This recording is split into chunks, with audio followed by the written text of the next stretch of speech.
Will do.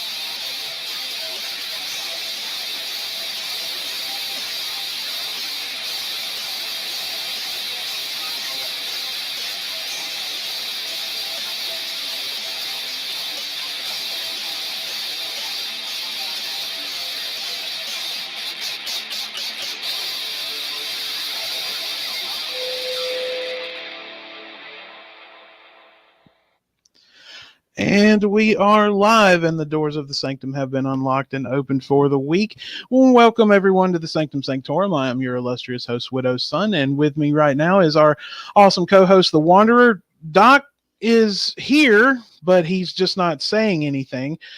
Not sure why, but today is an very, very special episode. Not only do we have two incredible guests who have been so generous to give up a couple of hours of their time to come out and hang out with us today.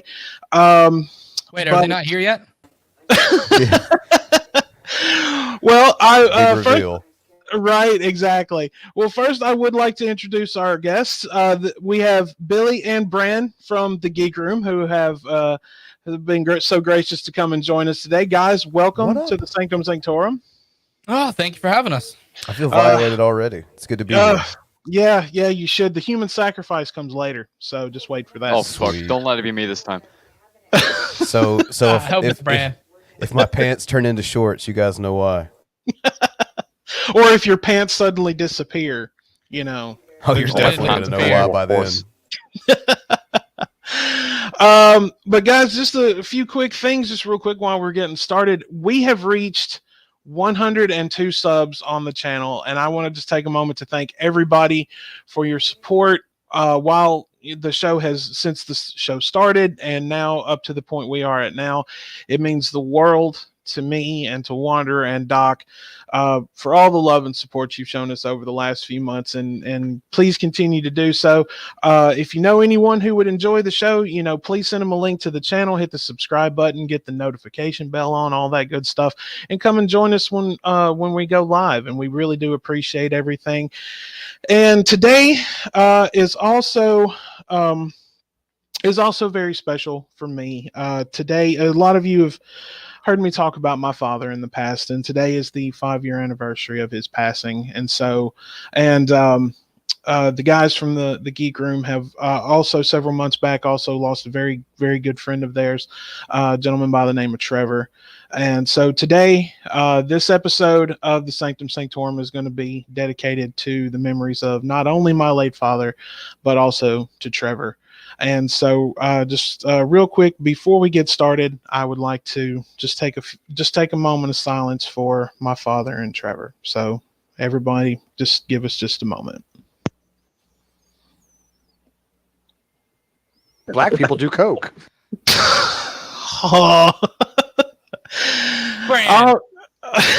That was about as a moment of a moment as you could get out of Billy. So I'm proud of him for one. I think we got about 10 seconds. I think 10, and a moment is 20. So we were halfway there. That's the best I can give you. Guys, once again, thank you so much for joining us today. How was your Thanksgivings? Well, it's one of my least favorite holidays, so it's the best as it can go. I almost died, but what? There was turkey involved, so that was cool. Yo, what the fuck?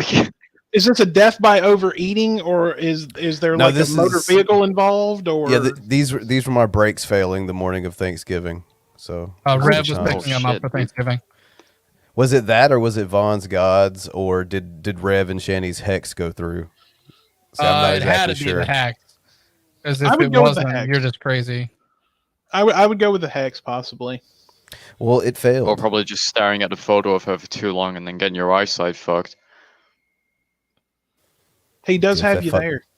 I don't know, man. I don't know. Maybe. It's, I'm here. I'm here. I made it through the hex, and now I guess it passes on to another member of the Geek Room. Isn't that how hexes work? I suggest Hannah or Drag or Sam. Anyone but me. Well, now, I mean, that just makes you a prime target, because if you're telling him not to do it, he's probably going to. Yeah, but they're pretty inept. So most likely, if I tell them to do something to that direction, they were like, "Nah, we're gonna do it the other way." That's gonna hit them because they're stupid. Or does it work like Final Destination rules? Is it gonna loop back around to me again until it gets me? You know. Oh, let's hope it does the loop thing, as long as it doesn't try to get me. Just don't be in the same room together when it all goes down. I'm gonna start hanging out with Billy. Hey, buddy. That's fine, because I won't be found dead in South Carolina. So no, I'm coming to you, bitch. No, bad. He's just gonna show up at your door with like 2 cases of beer and a bong and just be like, "Hey, buddy, how's it going?" I'm gonna hang out with you until this whole death hex thing is over. You might have to self-isolate for the wrong reasons.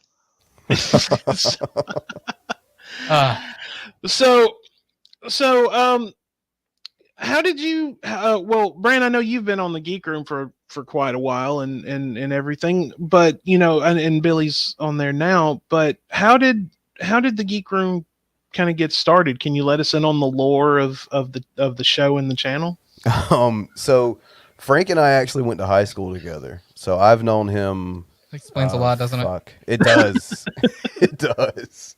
As I've known him since I was like 16 or so, and we had talked several times post college years about the potential of doing some type of podcast or something, but we never really pulled the trigger on it until what was it, like 2016? We were like, yeah, we're finally going to do it, and the concept was geeky stuff from whatever spectrum of the geek realm it may be. That's what we're going to talk about.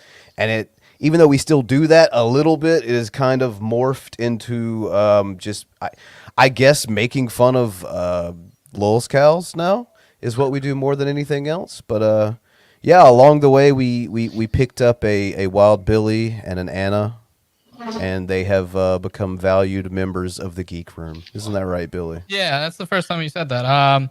Did I sound sincere enough? Almost die saying it, but there was a minor amount of sincerity, but I could also kind of pick up on just a little bit of bullshit and sarcasm in there.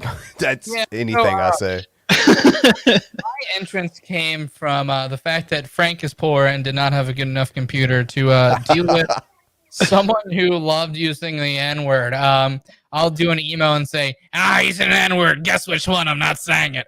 And so he was actually saying the full word, and Frank could not get rid of him. And I was like, hey, I can produce for you guys if you guys need me. And Frank said, hell yeah. And hashtag what about Billy? And then suddenly I became a full member about 1.5 years ago or so. I don't remember how long. Time has stalled into 2020. But yeah, we've been doing dipshittery ever since. I think that the exact moment they wanted to keep me is when I was able to pause it on a dildo being put on some motorcycle guy's face shield. That's what won us over, Billy. I bet it was. I've seen that video. That was fucking masterful. Yeah, I was super excited when I got it. I was like, woo! Winning! You had a Charlie Sheen moment. I did. So yeah, just not a bunch of assholes. Don't watch us. Now that's not true. I recommend your channel to a lot of people that I know that spend as much time on YouTube as I do, and a lot of them have come back to me and they're just like, I don't know what the hell you just made me watch, but I loved it.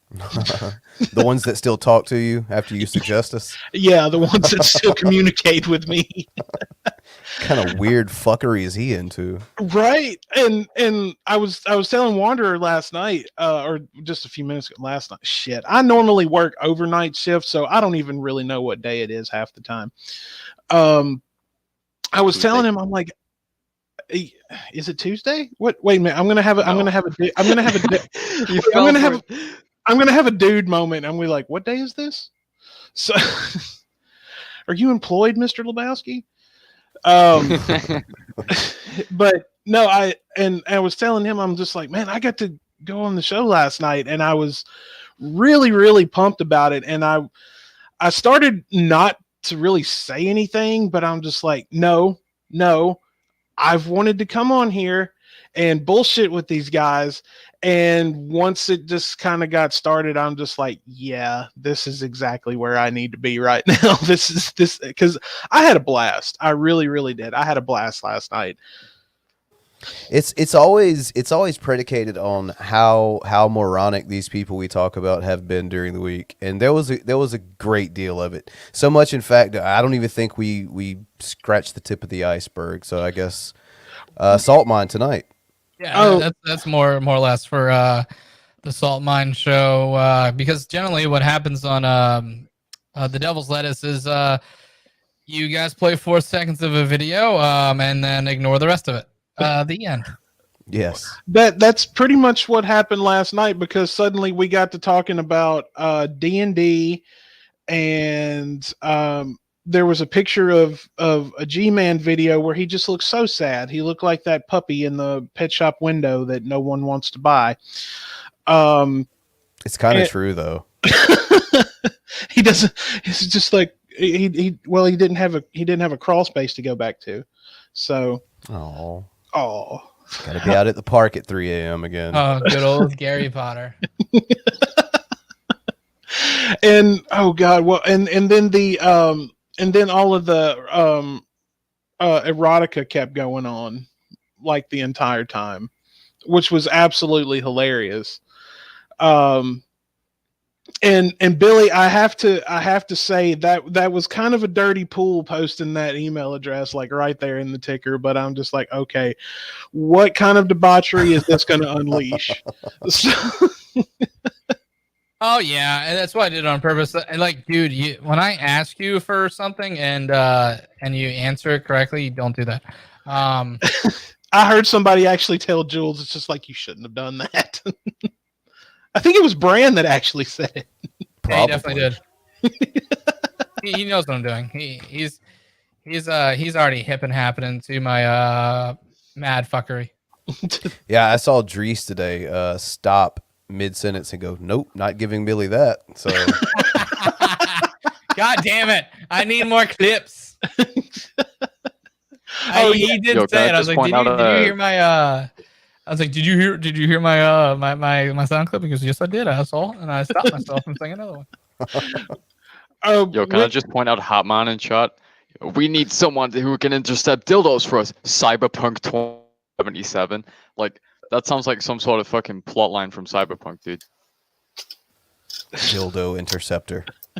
Yeah, it should be like some sort of fucking job you can do. I think it is. Probably. The game's gonna get played again. We won't find out until 2077. Right. Well, now that I think Doc is here, since he's the late one to the party, I think he officially has the job of dildo interceptor. You're it, dude. You're it, buddy. Oh yeah, we use those for relay races. I don't. Christ. I know better than to ask this question before I say it, but I'm going to anyway. Exactly how do you carry them? Oh, I think you know. I think you know exactly. You ought to see the pass-off process. See, it's double-headed. Oh my god. I think that would be the most terrifying part of it, to be honest. That's one of those things that every single site would just censor it out, even the porn sites. It would just be like, we're not even going to show this. This is too bad. They're going to high-five ass cheeks real quick and then and pass it off. Is that batoning? Is that indicating that they're all double-sided? Not all of them. Like it's pretty easy to pass the ones in your hands because that's not fun. But we can carry at least like so I got 2 hands and then 2 other orifices, so like 4 at a time. The up top one's actually more interesting because it's basically a makeout session. You're welcome, guys. Tell us more about your orifices, Billy. No. I'm interested. That's on OnlyFans. And our Patreon. Right, and the fact that he just like walked back with a bottle of something and sat back down was the strange part of that. It looks like Snapple. It is Snapple. They still make that? Yeah, they clearly still make Snapple. Snapple's Why do you keep them in your closet? Well, he likes them at room temperature. Yeah. I don't have room temperature shit, and the closet's real close to me, and there's actually a refrigerator in there. I thought you were hoarding the last of the glass bottle Snapples in there. No, these are plastic. Dude, that's okay. So one of my pet peeves now is like when you go out and you go to buy a Snapple or something where you're like, oh, hey, this should be a glass bottle, and it's like cheap imitation plastic. It's like, oh man, I don't even care about the Snapple fact anymore. This is bullshit. Exactly. It just means you have to drink it faster so the plastic chemicals don't get into the drink that aren't already there.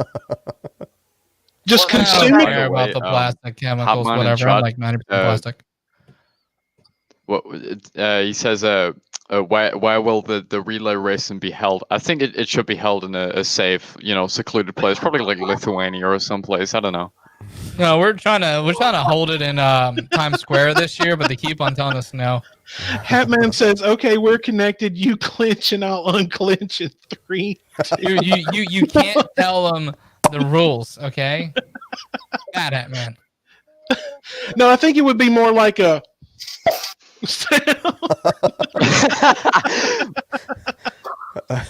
I'm shocked.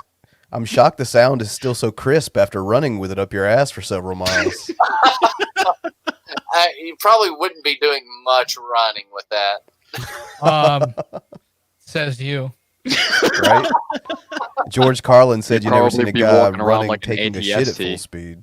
But somebody actually did that. Yeah, that was on one of those old CKY movies. Yeah, it was Rab himself that did it. And they actually sent, I think they sent it to him, or George Carlin actually saw the video of it. And I think he emailed them or something, but reached out to them and it's just like, now I've seen everything.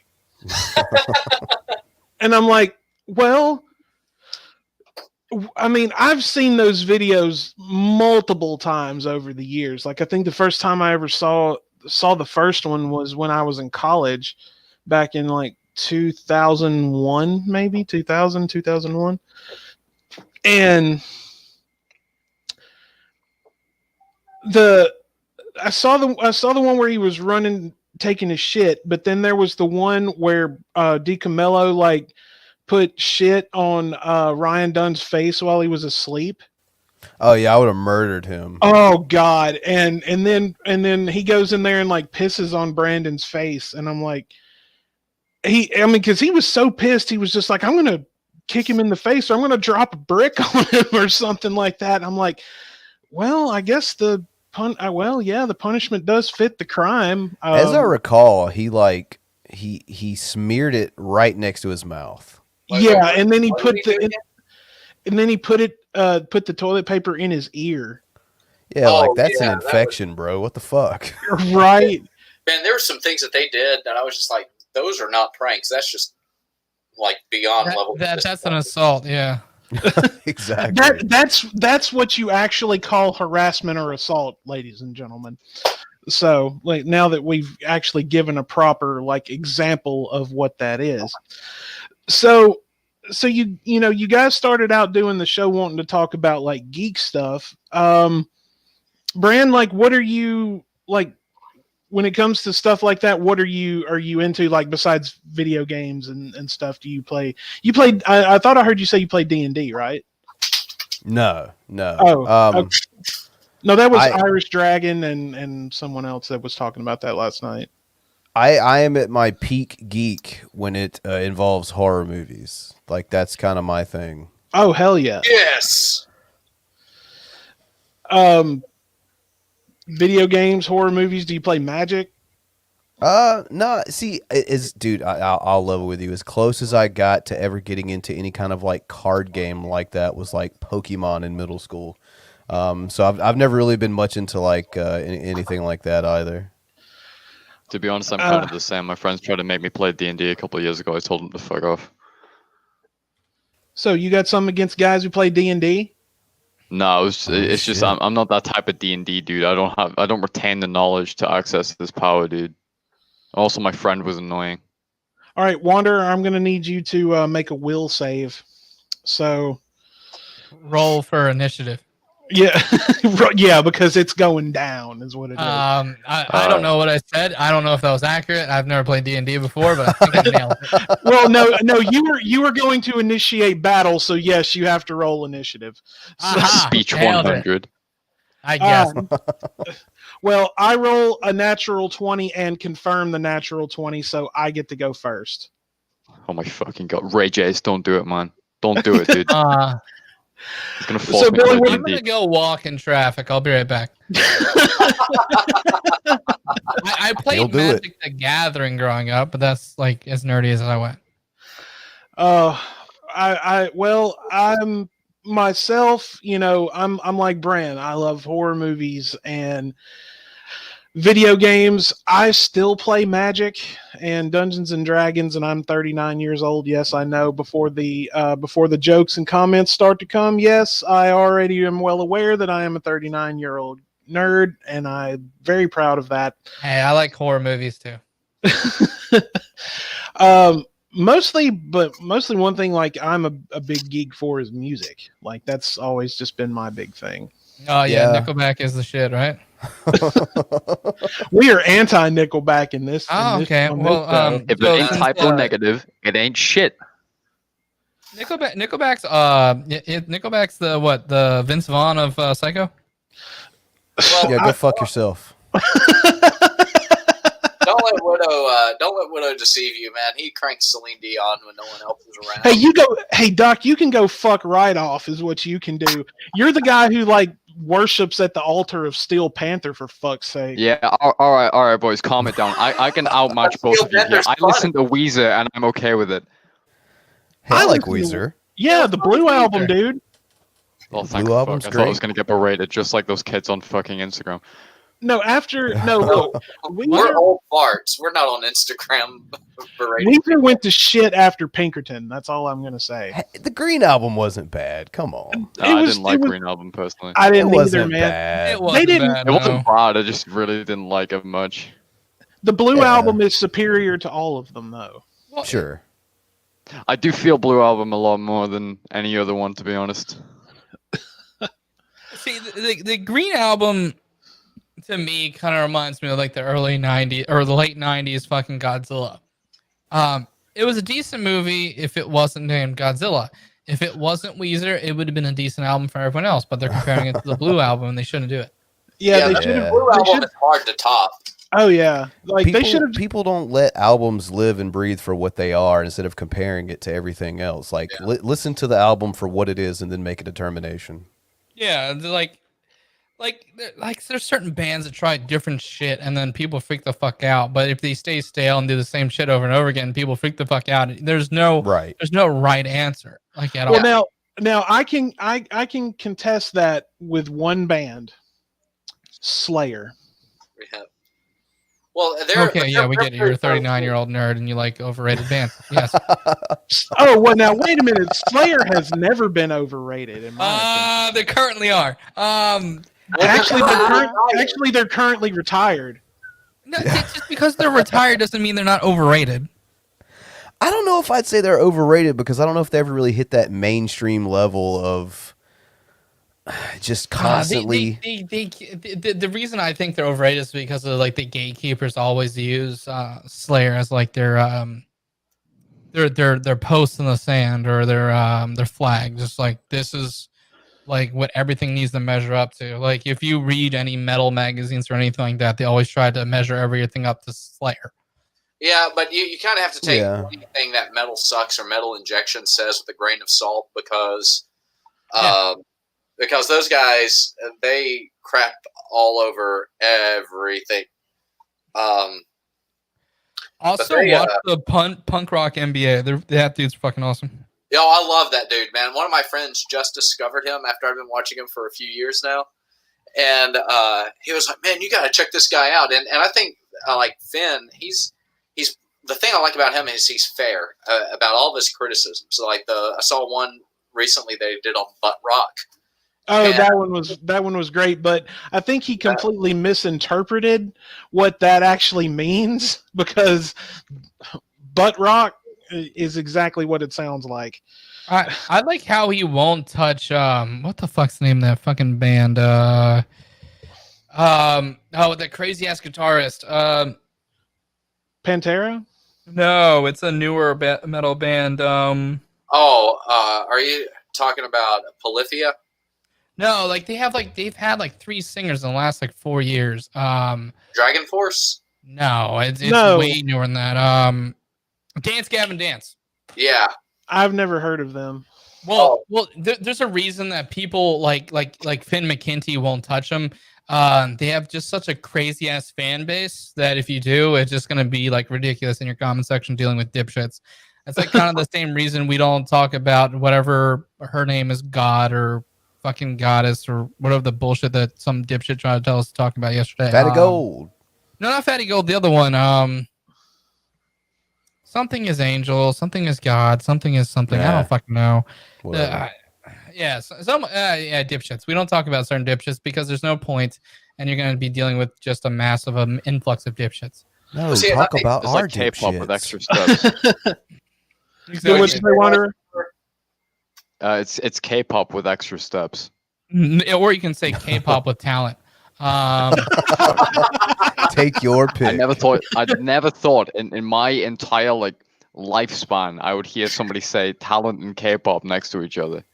Yeah, but it was opposite. Context matters. I still don't even like it being in the same sentence. Right. Okay. It makes my asshole Too itch. close. A little bit.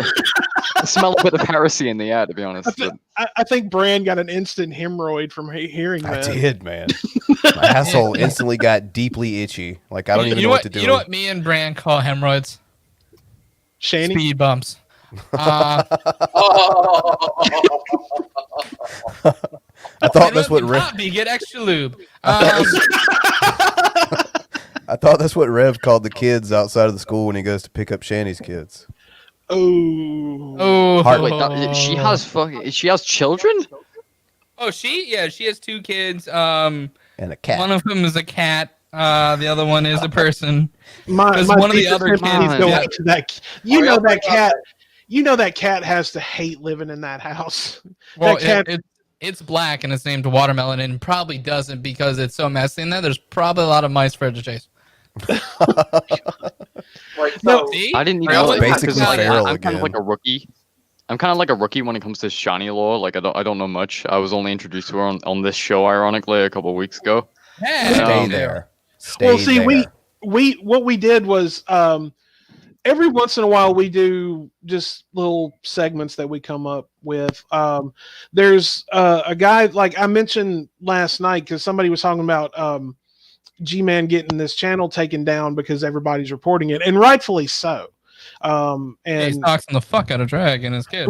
right, and he deserves to have that channel taken down, absolutely, and an IP ban. But there was a guy that I got introduced to just over a year ago, called Jared Genesis.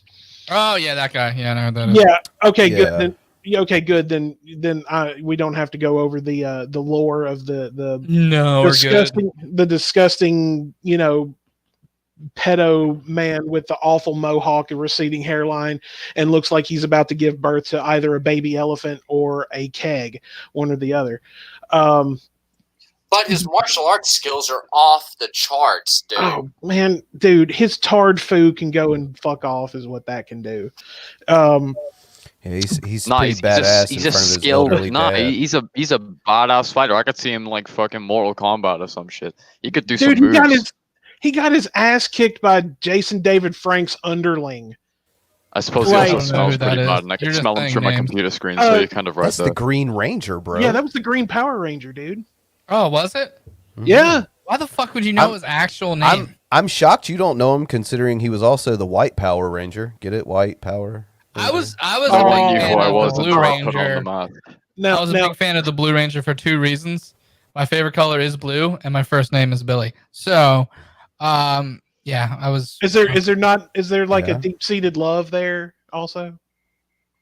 For the Blue Ranger? for the Blue Ranger? Is there?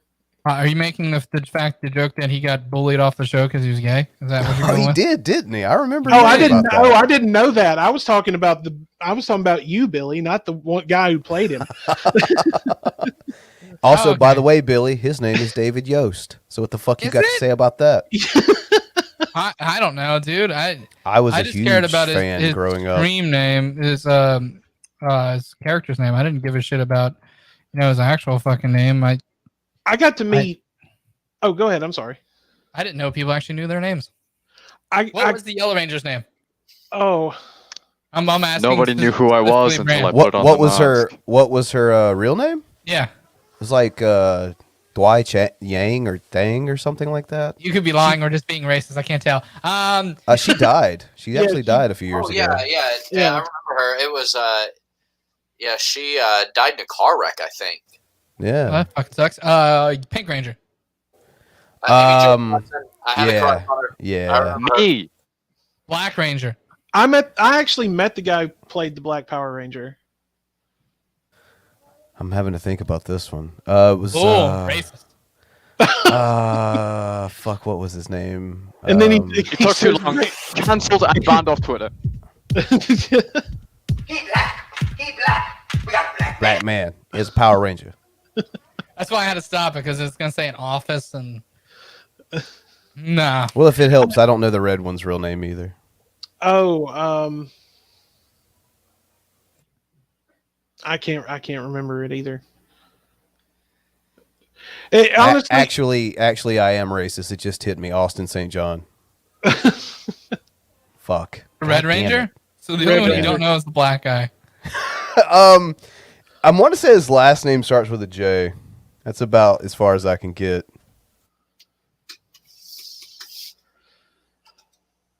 Doc, you want to do some Google foo? Yeah.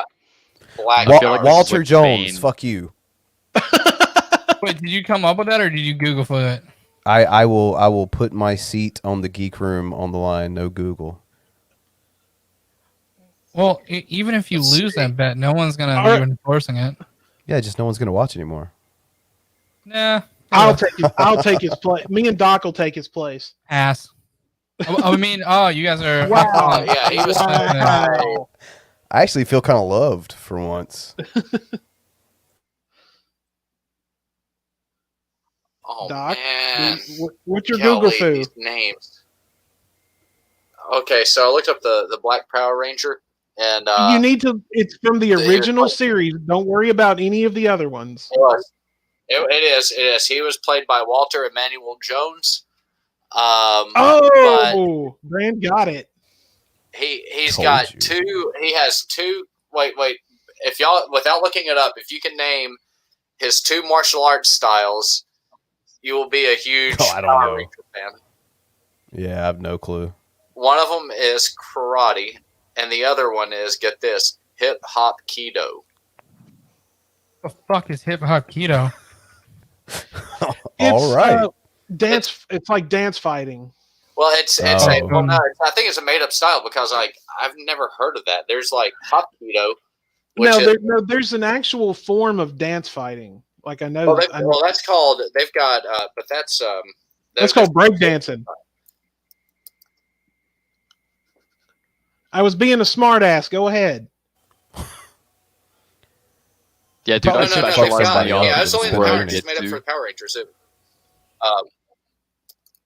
But no, there's a Brazilian style fighting. There's a Brazilian style Is it called Brojitsu? Grudge. Yeah, it No, better no. be called that, dude. Brojitsu. It's called capoeira. And capoeira, man, that one was basically, it's a bunch of dance moves. It's fight moves disguised as dancing. And it's you've got these people who talk about how effective it is, but it's like horribly ineffective. So many stories I've heard and seen where these guys are doing these flashy dance moves, and then you just get this one guy who's just straight up trained in boxing. Just when the guy does one of his flips, he lets the dude do a flip, and as the guy's coming back up, he just decks him and knocks him out. Oh, kind of like Indiana Jones with the swords. Yeah. that's why. Like, I if do want. if that guy's going to fight, he has to like travel with someone who has like a digital boombox with him at all times, and he like just looks at him and tells him like, "Hit me with some dubstep. I got to kick this guy's ass." Throws down a piece of like cardboard. Cartman with the right with the phonics monkey.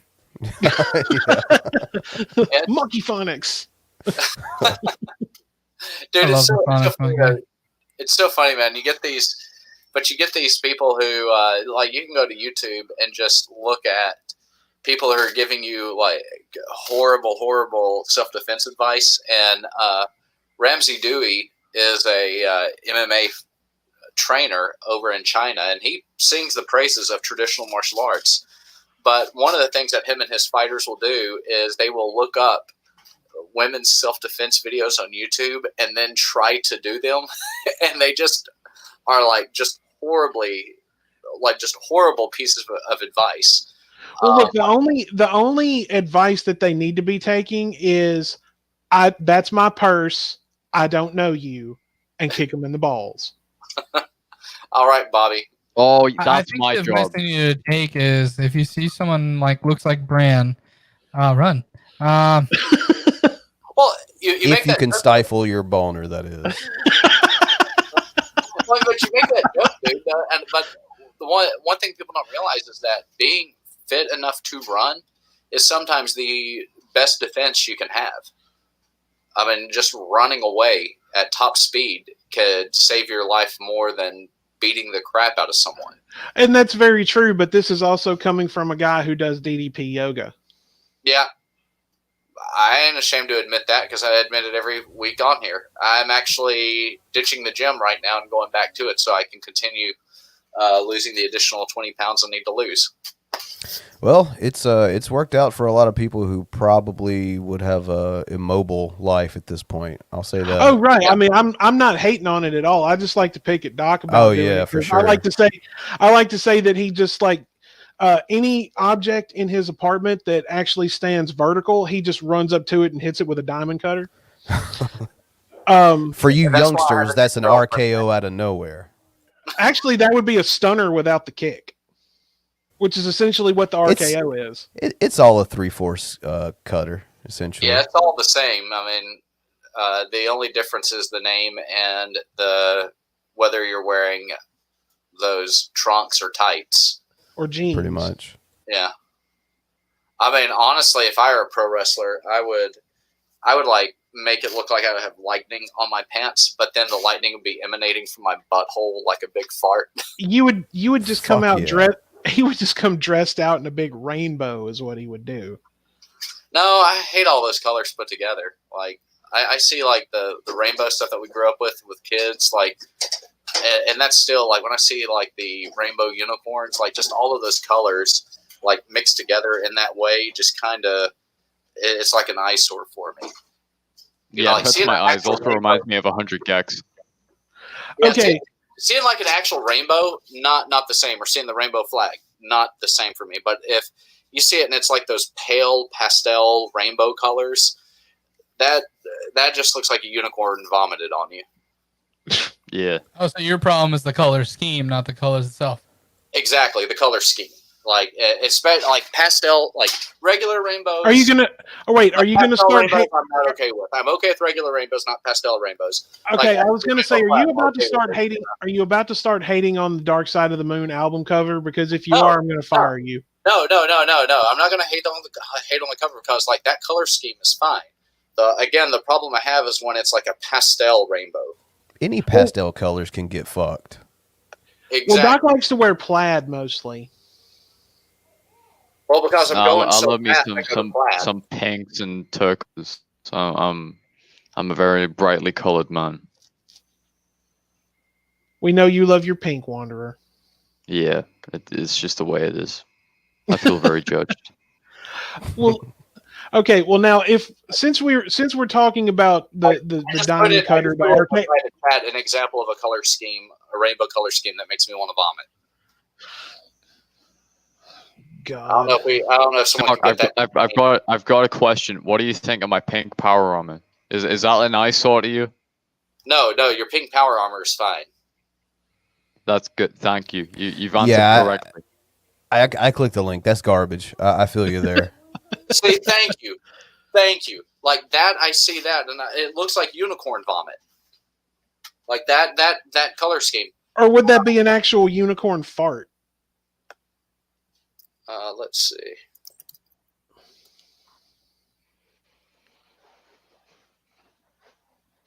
But this color of a rainbow, I am okay with. Let's see. Well, while Doc is trying to Like distinguish something like this. Well, while he's trying to distinguish his rainbows, since we were talking about the Diamond Cutter, the RKO, and the Stunner, basically all being practically the same move, just different variation, who did it better? I have no clue. I don't watch DDP. white trash things. I was waiting. I was like, Or yeah. I I was waiting for Billy to respond in such a manner. I don't know. I guess Steve Austin made more money than anybody else, so we'll go him. Are you in a power chair, Billy? No, I'm in a standing desk. Oh, because that seat just like slowly started rising on its own. I'm like, either he's a magician or he has a power chair. He's in his back backward, tank. The desk is called- going down. It's called hydraulics. And you're called a smart ass. Technically, it's not hydraulics, but it's whatever. And that whole Mr. It's an electrical. It's an electric motor. There's no hydrodynamics at all involved.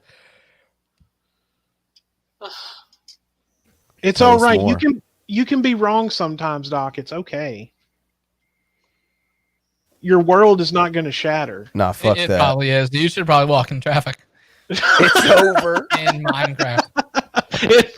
It reminds me of that one time Billy didn't know what laser stood for after he asked Vaughn what it Light stood for. amplification of stimulated immersion and radiation.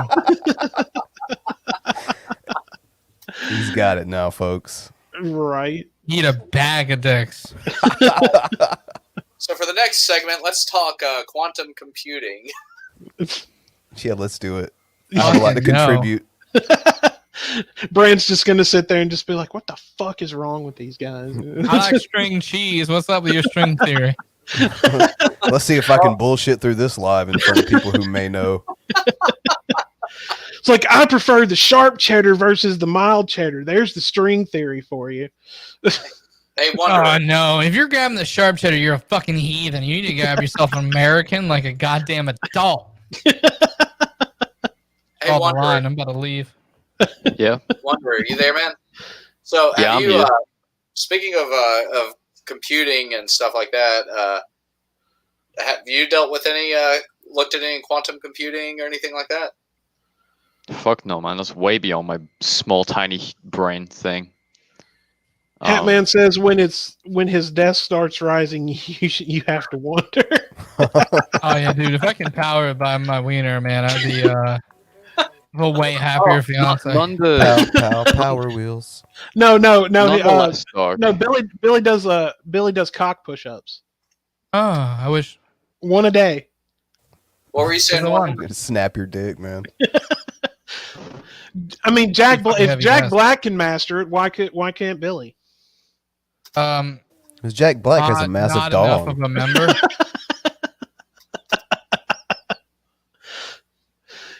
Yeah. Oh Lord, I can't remember the last time I watched that Pick a Destiny movie. I keep hearing like Nacho Libre. I thought, okay, do what? he did that Nacho Libre. He did, but like the Tenacious, they only did the one Tenacious D movie. Yeah, fair. Who was the drummer for the devil? Who was the devil? Dave I Grohl. know. Yeah. All right, I'm back. Sorry. My goddamn internet shut itself again for like the 52nd time in the space of a month. He owns a house in my area. Dave Grohl. Uh-huh. Wow. Wow, that's pretty cool, dude. Yeah, he actually visits Delaware quite often. Yeah, no, he's originally from Virginia. Why? It's a quiet beach town that he can take his kids to and shit like that, and they don't have to really deal with like bullshit like you would do in like Cali and stuff. Yeah, well, There's someone else that Brand could go knock on the door. Hey, buddy, I'm gonna hang out here for a while. Billy and I wanted to come chill till this whole Death X thing is over, if that's cool. Well, in Nashville, I'll stick same way. around. I mean, Nashville's the same way. Like we basically don't. I mean, our whole attitude is we don't mess with our celebrities. Like if you go to Nashville, you'll be at a restaurant and you'll see some star sitting a couple of tables over from you and nobody's bothering him. That's kind of like one of the things that town prides itself on, and everything is somehow in that town, with the exception of like medical and real estate and other things. The majority of the businesses are somehow tied to the music business there, which means that, you know, you kind of get used to seeing people there and you get used to dealing with them. And you start to realize that the music business is not everything it's cracked up to be. Well, no shit. So when you find, I'm shocked. Like seriously, like when I worked there, and before I switched to healthcare, you would just get used to dealing with celebrities that you've seen on TV and that you run into, and you'd get on a first name basis with them, and then, but yet you would find out the celebrities themselves can be some super nice people, but the people behind the scenes can be some real jerks. And oftentimes you get people who tried their shot at trying to become stars themselves, didn't make it, and then, you know, they wind up going into the management side of things. Very few people who are in management, like, that's what they wanted to do. Like, most people, it's like, well, I tried my hand in it, but it didn't work, so I went this way. Well, they're there about as organized as actual musicians, which is not very organized. One of the best quotes I've heard about something like that, Phil Anselmo was doing an interview or something, and he was talking about like music critics and all of this, and he was just like, most writers and music people in the industry are just wannabe musicians anyway that can't do it, and I have to agree with him. But of course, like, I don't listen to the radio or any of that shit. I mean, of course, if you want to hear almost anything you like, you have to turn it on a quote unquote rock station that plays like the same Sabbath, Zeppelin, and Aerosmith songs like 1,700 fucking times a day. Well, and yeah, that well, I mean, going back to the journalist thing, when you look at online publications like Metal Sucks and Metal Injection, they have essentially become the gatekeepers of what is supposed to be cool, quote unquote, metal. And if anybody crosses them or has a political affiliation that they don't like or agree with, then they trash them as much as they can. So, yeah, you know, let's look at the hate campaign they've had for Ronnie Radke for decades now. Yeah. Well, and Avenged Sevenfold. They absolutely hate Avenged Sevenfold because Avenged Sevenfold are unashamedly Republican. And that's their only reason for hating the band. I hate the band because every album they ever put out after Waking the Fallen has been garbage. Yeah, basically fuck Avenged Sevenfold and Five Finger Death Punch.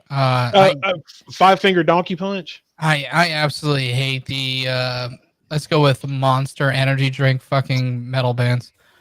Like Five Finger Dick Punch. It's just fucking awful. I don't know. Five Finger Dick Punch would actually be a pretty cool band name, though, because it's like you're just punching them right in the dick. Well, no, you can make it. Jerry and the Dirt Salad, the best thing ever. Oh yeah, yeah. Alexandria went that way too. By the way, I don't know if you guys noticed that in the last few years. Oh yeah, like a lot of those bands. Like I noticed that a lot of these. I mean, I guess you could call it hardcore at the time that it came out, but you saw bands like Atreyu and Drop Dead Gorgeous and The Devil Wears Prada and all of that. Like Atreyu took a few more years to kind of. Prada's still pretty fucking hard. Oh, their first album was amazing. I just didn't like anything after the first album. Oh, you didn't like Zombie EP? That Zombie EP was awesome. Anything that takes a zombie apocalypse and turns it into a concept album. And them live during the Zombie EP tour was fucking brilliant. Do you had, like the barbed wire and shit at the front of the stage and stuff? It was fucking awesome. if I want to see like barbed wire and all that shit at a concert, I'll go to a black metal show. Yeah, but it's not about zombies. I can see like sheep's heads and guts and dude, you're describing things that aren't zombies.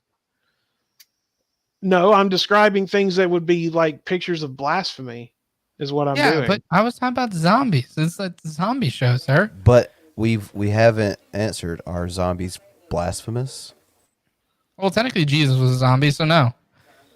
No, well, you really couldn't say Jesus was a zombie according to the theology of. He was a living dead. He's a zombie. Well, he's no, a lich at zombie, best.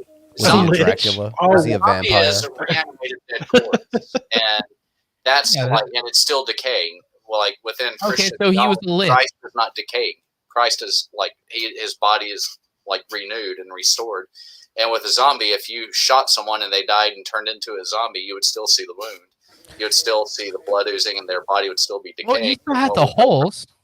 Yeah, he had the marks, dude. He had the marks. But he also too didn't have the scourges, like the whips, so his disciples could see him and recognize him. His beard was all intact. The only things he had that would be left over from the crucifixion would be the yeah, that's why he couldn't kill flies. Huh? That's why he couldn't kill flies. I'll say this too. Also, if the zombie apocalypse after 3 days, he just all of them ascend to heaven, like shows like The Walking Dead wouldn't have made it past the season. So I don't know what the fuck you guys are talking about. I'm lost. Yeah, Bran has a point. Also, The Walking Dead's boring as fuck. Well, Jesus didn't ascend. Oh, but it's zombies, Billy. It's zombies. Yeah, it's not boring because they're beating the goddamn dead horse after fucking a decade of making that stupid show. You mean like a whole album about nothing but zombies? It was a single album. If they kept on making them, then yeah. Oh, it's a single show, Billy. And it was a single show. It was multiple seasons, ass twat. Well, it's multiple tracks on an album, bitch. That's not the same, actually, Nicole. And the actually, fuck it isn't. It isn't. And actually, it was a miniature album, not a full album. Yeah, that too. Fuck you. Anything they put out was miniature and minuscule. Fuck them. But yeah, like do you like Norma Jean? I've never listened to him. I've never listened to him now. No, but I like Marilyn Monroe. Yeah, the main band I've been listening to lately is Ice Nine Kills from like the metal side. Once again, I like their horror stuff. There you go. Actually, Billy turned me on to that. Wasn't the first time Billy turned me on either. I was just about to ask that. I just pulled the Eminem. Like, yep, here's the joke. I'm gonna go ahead and take it before you can say it. Yeah, fair. You can see it at patreon.com/the Geek Room. I was gonna say, don't be afraid of like shameless promotion. It's perfectly welcome here. Oh, we're not afraid of that at all. Never. Do you guys? Because I mean, obviously you like heavy music. Do you guys listen to a lot of instrumental stuff? Because I've come across some really great instrumental bands over the last couple of years. I have. I do not because I'm busy trying not to kill myself. Like not even like Animals as Leaders or Gojira or any. Well, Gojira is not instrumental. But Gojira is badass though. No. There's another one called The Ocean that a friend of mine turned me on to. Well, of course, I'm more into like that really slow, like the sludge sound, the stuff coming out of New Orleans and the old Melvins records and the B-side to Black Flag's My War and stuff like that, like the stuff, like I said, a lot of stuff coming out of New Orleans. I Hate God and Acid Bath and Down and Crowbar and all that shit. Just stuff that's got groove to it. You like metal funk, is what you're trying to say. I feel like. I'm unfamiliar. With what? Metal funk. Metal funk. Yeah. I'm interested automatically just because that sounds intriguing. but I've not been educated on this genre of music.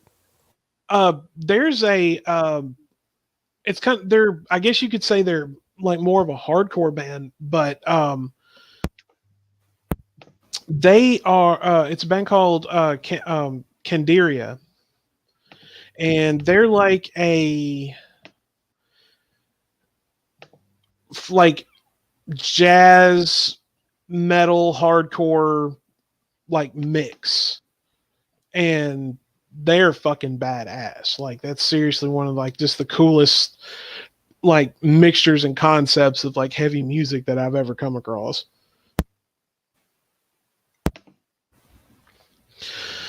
So when talking about like all the guys and or you know the however you want to term them, guys, girls, assholes, people you laugh at, whatever. What got you started on that, and who was the first one? At the very beginning of the show, it was Von Helton. That we actually started. We were just doing the geeky stuff. We at the end of each episode of that, we would pull one video that we thought was just ridiculous off of YouTube that week for a segment that was called Let's Riff YouTube, which later turned into its own show. But it was Von Helton because I wasn't too familiar with him, but I'd heard some things, and I went and checked out his channel, and I showed Frank, and he was like, yeah, we got to talk about this shit. So it was actually Von Helton that got us on the, you know, milking the lulz cow, so to speak. Well, I mean, I've watched, it's like I was saying last night, you know, what Vaughn knows about the occult and theology and everything wouldn't even fill up half of a thimble. Right. That sigil of his is absolute complete garbage and has absolutely no power. I'm like, yeah, let me show you guys a real sigil. There we go. That's what you want right there. That's power. Did you draw it yourself? I did actually, and I've copyrighted it, so nobody else better use anything even closely approximating this sigil. Damn it! Let me turn my sigil on. Oh, you have you got a new one there, Billy? Yeah, I have the perfect sigil. Let's see. Let's go.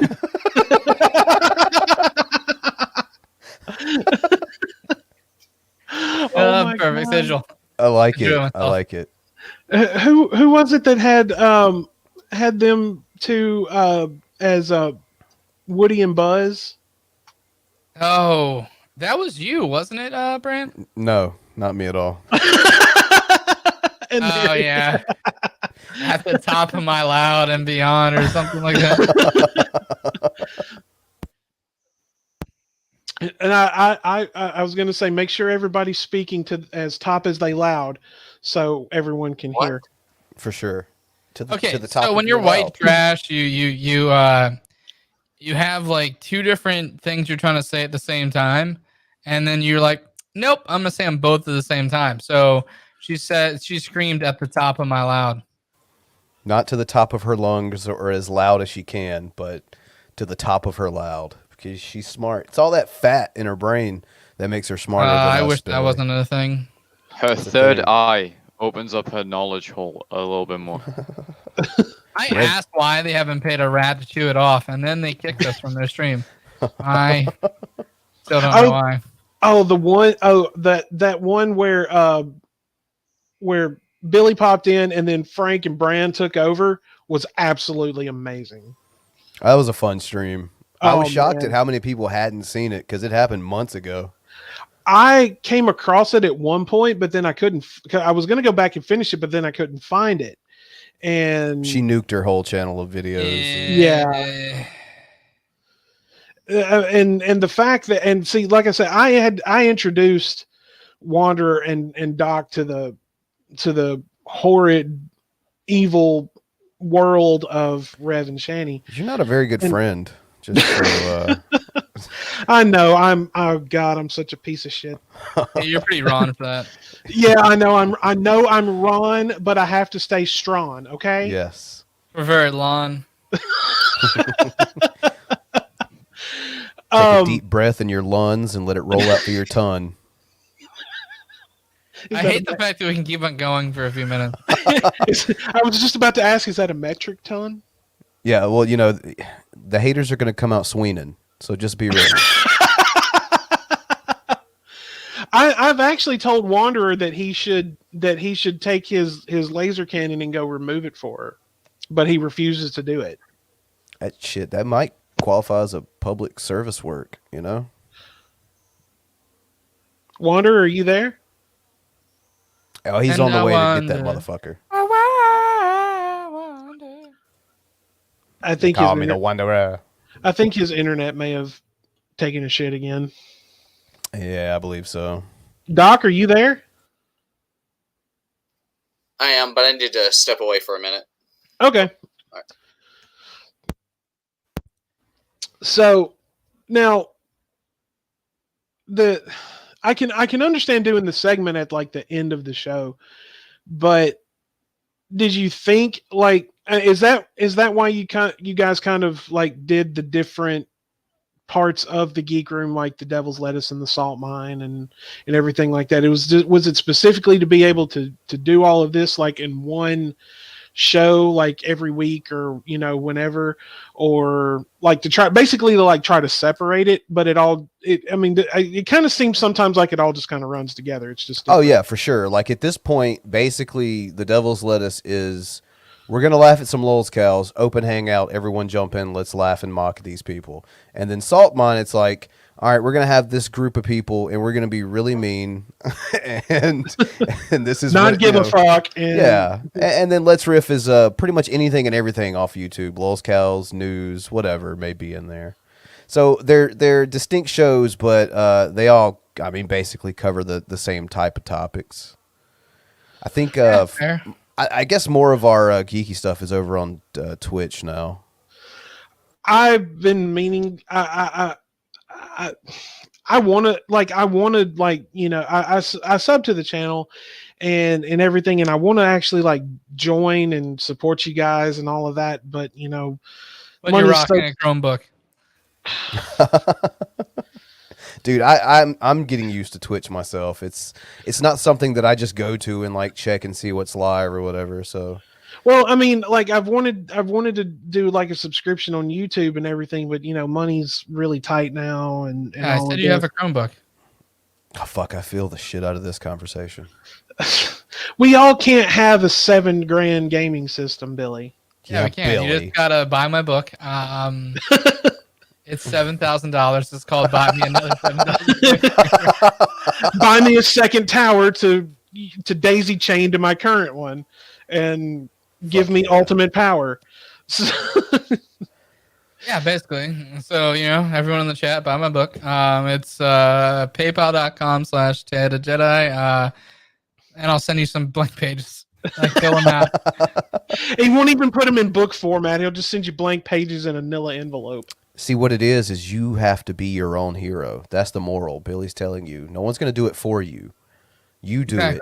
Write it down, and then sell some other fucking rube a blank page. What he could do is he could put like just a stack of paper in a Nilla envelope, but on just the very first page, he just writes just something random, and he sells it for, $7,000 a pop. It's the ultimate pyramid scheme. Billy, you could always talk to that old dude and learn to turn your nut into pencil shavings. Put that in there. Is that what we're doing tomorrow? That's what we're doing tomorrow. One of many videos. I have a day COVID, so I can't. No Sunday birthday party? No, it's COVID this time. Okay, that's right. Well, because like I said, I've seen all the shows kind of run together. I enjoy all of them. Because I've gone back and my parents don't. Are they ashamed, Billy? They're like, please stop making jokes about our daughter. I'm like, tell her to stop doing that. I did, like I was saying, I did enjoy the erotica that Jules was getting sent last night. My favorite was what was it? I think it was talking about Rigzilla, or yeah, I think it was that, or I can't remember who it was, but it says, he's naked, she farts, he comes. Oh, Yeah, that that's was from one of my Black Eyed TV. favorites. Yeah, that was, It was simple to it the was point, funny. It's like one of those two sentence creepypastas that a lot of people have been doing. And that was creepier than any of them. Right. Oh no, but the one that really, really just had me laughing was the one where with the red flash, and it was it was Vaughn and oh yeah, that was Drag. Oh, Jules getting spit roasted. and then just out of nowhere she just goes, eh. Oh my god! It took you that long to figure out what was going on. As soon as the words escaped her lips, you could just hear the regret. I'm pretty sure Jules maybe had to have a shower after the show. So Stress surgery, bro. Stress now surgery. Now you're just testing Rickzilla's fucking patience with the showering and stuff. Have you seen that guy's fucking cosplaying? Because if you haven't, it is a good time. It is something to behold. Oh yeah, I've seen some of it, and I'm like, Not much of a bulge. well, I mean that's not really what I was looking at, but okay. I mean, his eyes darted to the dick. I had to, because if you're wearing spandex like that, at least like put like like borrow that cucumber from fucking Rev and.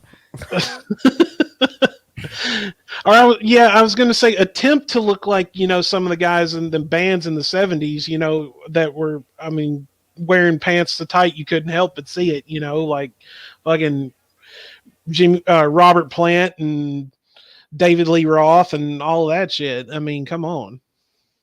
Have some respect for yourself. He's a failure of a man. I'm so happy for that. Do you have that soundbite, Billy? I do not know. Yeah, Frank's got it. Oh, I wish you did, because I was going to say play it, please. I like he says it, and like reality like comes rushing forward, and then he's like, "Ooh, no." Put that over there. The same thing like when he's like, "No one cares about your girlfriend bullshit," and then it's like, "Oh, I wonder why you muted." I'm playing a game. People should be quiet when they're playing games. Oh no, the Magic the Gathering video that he did. Oh my god. The middle schooler. Yeah. Honestly, I was sitting there thinking the whole time, I'm like, number one, just because you have, that's clearly a bandana, number one, it's not a hat. Number two, just because you have the shirt and the pants and you match doesn't mean that you actually play or that you have cards or whatever. And number three, I'm like, I would love to challenge Rev to a 2 out of 3 magic game, and if I win, he has to disappear. God no. I've already set the precedent. Sorry, man. But this is my sanctum, so I get to override it. I'm back. I already called dibs on it, so you have to fuck Shanny if you win. So dibs. Looks like you're playing a lot of fucking land guards and no monsters. You're like, and a land card, and that's all I have. No. Actually, I will pass that prize on to you, and which will counter your death hack. Sorry, I already called dibs just for you, man. This is not transferable. Well, if you want to counter the death hacks, man, I'm telling you. But no, I'm just saying, I know that I could beat him, and if I win, he would have to completely leave the internet. It would be totally worth it. He can't do it. I know he can't do it. Nope. And plus, I know that I know that I would just thoroughly whip his ass at the game. So. Oh, hey, side note, Widow, before I forget, y'all want to hear something funny that happened when I was getting on the plane to go visit my family? Sure. Did they find a kilo? They find that kilo on you? No, they. What you? What'd you say, Brian? No, Billy, but did you get COVID? Was it in your pooper? No, what they did. So You notice he didn't answer the question. So I've gone about. I've lost about 50 pounds of just Cocaine. pure fat and stuff. Meth will do that to you, Doc. So I went, as I'm going through security, one of the side effects is your pants and your other clothes start fitting looser. And Diet and exercise will do that. These TSA screening devices are not made to deal with that amount of weight loss when you're still wearing those baggy clothes. So I go through the security screener, it sets off the alarm, and dude, I had to do the enhanced pat down. Did they make you bend over, man? Nope. It was out in public. They were like, "Do you want to go do this in a private room?" I said, "Nope, I want everybody watching." And they're like patting me down in this, and I just start laughing because I'm thinking, like, if there's ever a time in my life where I should have taken like a whole bunch of Viagra, that was the moment. So that way they're having to pat me down. They're like, "Sir, you're going to have to do something about the boner. We can't touch that." You fuckers are going to learn about a boner in baggy clothes today. Yeah, because I just kept laughing thinking about. So I almost looked at the agent. You're Ron for that picture. Oh, Jesus Christ, Bran. Look at it. Look at it. When they finished, look at it. When they finished patting me down, I almost looked at the agent and said, "Thank you for touching me in that way. It's been over a year since someone has touched me in such a special way. I'll never forget you, buddy." Just start crying. Yeah, what you should have done is, if you could still smoke in airports, you should have just pulled out a cigarette, lit it up, and then ask if he wanted your number. Can we cuddle now? Like, is there somewhere we can lay down? Normally, you have to buy me dinner to touch me that way. It's like, I like at least to be wined and dined before I get fucked. But in this case. Well, I was afraid if they did that, then they really would take me to a special room to get used to them and rubber gloves and stuff like that. So we're all out of lube. Well, I mean, I guess Doc would then at that point be ready for the dildo Olympics, maybe. I'm ready for my baton, Captain. All right, I'm wondering what Hatman's comment's going to be on that. So, Brandon, you said you're a horror movie geek. Now, we did a Halloween show a while back, and we all did our just a list. It didn't have to be in any particular order or anything like that. What is your top 5 favorite horror movies? The number one spot's always easy. John Carpenter's Halloween. No. Wait, what did Billy say? What'd you say, Billy?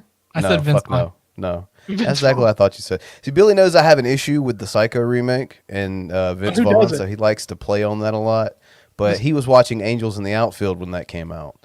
So I consider it all, as Rev would say, copacetic. No, I like Halloween's always the best, the original. I like Scream. It definitely has to be on the list. The first one. Yeah. Unpopular opinion, Blair Witch Project. I think it's a lot scarier than people give it credit for. Love that movie. I'd probably throw The Thing in there somewhere too. Oh, Kurt Russell at his finest. Fuck yeah. You got one more. One more. As far as like sick, twisted type shit, I'd go Audition. I like Audition. I've never heard of that one. It's an Asian horror film, and it's pretty fucking disgusting. Have you seen the Guinea Pig series? That doesn't sound familiar.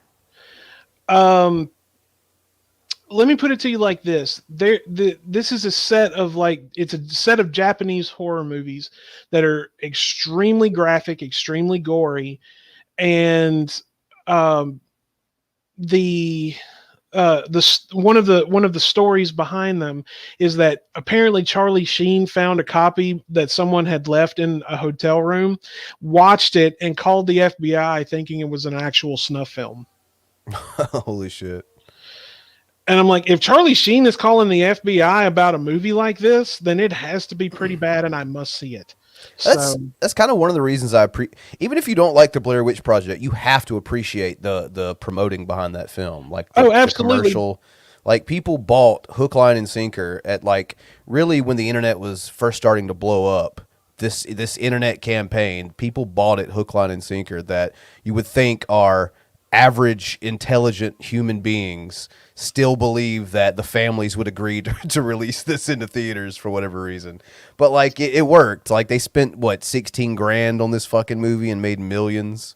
Well, now you know that movie is actually like the how the movie was shot and presented, like the found footage and everything. You know what that's based off of, right?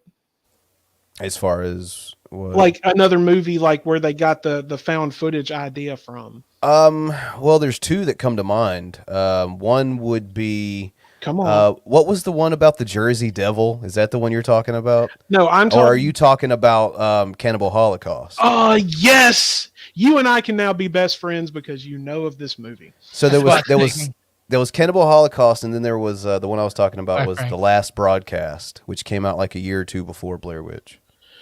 I think I know the one you're talking about, but Cannibal Holocaust has always been like my favorite. That's another one that some people thought was a snuff film. But the only real deaths in that movie, they actually killed animals. Yeah. Which I was not, I didn't agree with that. Yeah, that's pretty crazy. But the actual movie as a whole, I adore that movie. I had never heard of it. And I'm a huge Pantera fan, and Phil Anselmo has been one of my musical heroes since I was like 16. And I heard him talking about it in an interview one time, and I'm like, okay, I have to find this movie. And I couldn't find it anywhere. You know, the internet was still in its infancy or adolescence, whatever in the hell you want to call it. I couldn't find it in a video store. I did some research on it, found out it was banned, and that's why I couldn't find it anywhere. And then I was living with my girlfriend at the time, and I took her to work, and there was a little local video store in the little college town that we lived in. And I'm like, okay, I'm going to just see what they have in here. And it was one of those really obscure video stores that you don't find anymore. I miss those. Right. And I was walking through like their new release wall and everything like that. And lo and behold, there it was. And I rented it. I took it home. I watched it twice. And I've been a fan of the movie ever since. It's one of those, I think, like if you're going to crash course someone in horror, I think it's one of them that you should, just to kind of diversify the genres within the genre. I think it's one of them you should probably show. Oh, did you ever see Dead Alive? Yeah, that was Lord of the Rings guy, wasn't it? Yeah, that was God, now I can't. Peter Jackson. There you go. Yeah, that and what was the other one he did about the aliens or whatever the fuck they were supposed to be? Critter? Oh, District 9. What's that? What's the District 9? No, was it Critters? It's got the alien flipping the bird on the front. Bad Taste. Oh, Bad Taste. Yeah. Weird New Zealand filmmaking. Oh yeah, and Dead Alive actually I think still holds the Guinness World Record as like the bloodiest or goriest movie ever made. Was it yeah, I think so. There's another movie that has bloodiest scene, but as far as overall, I think you're right. So another one from New Zealand that you've got to see, that the special effects are actually done by Weta Workshop, the same ones that did the Lord of the Rings special effects, but the name of the movie is Black Sheep. It's not the Chris Farley movie. Oh yeah. This movie is Were Sheep. So imagine getting Were Sheep. It basically is. Imagine getting bit by these by a sheep that craves human flesh, and then you turn into a giant humanoid sheep. And would they have would they have awesome like wool style beard like Billy does? yes, dude, we were like That is the old that, and honestly, and I have to say this, Billy does have one of the ultimate beards. Thank you. So you Get it. remember Spent time growing it. so what you remember our friends Joel and Thomas? Yeah. I was watching with them, and there's one scene in the movie where a sheep gets into a truck with a guy as he's trying to escape this rabid sheep. I don't think I want to know where this is going. And so the guy bails out of the truck, and the sheep is still driving, and they get a shot of the sheep as it drives it off the cliff, and you see the sheep go like, "Meh!" I mean, we were laughing so hard. We had to pause the movie, and we're like, we've got to see this scene again. It was one of the funniest movies, and we were like, this movie is obviously done to be like a horror comedy. It is just brilliantly executed. I mean, that was like one of those pleasures of going into a video store and you see this dumb movie box cover, and then you read the back of it, and you're like, man, we have to watch this. And we watched it. We were laughing so hard throughout the whole movie. So I highly recommend it. The equivalent now is like scrolling through Netflix until you see Zombievers, and then you go, okay, what the fuck is this? Right. I mean, Bill Burr. What's that? Is Bill Burr in Zombievers? That might be him, actually. I'd have to look it up. It may actually be that one. Hold on. Wander, are you back now? Yeah, we're running into some technical difficulties. Everything should be green across the board now. Sorry about that. I thought you had a tech guy out to your house to fix your internet. We did, and guess what? It's still us, and we don't know why. God damn British We think socialism. it's just a. Yeah, It is, by the way, Billy. Oh God, yeah, I nailed it, man.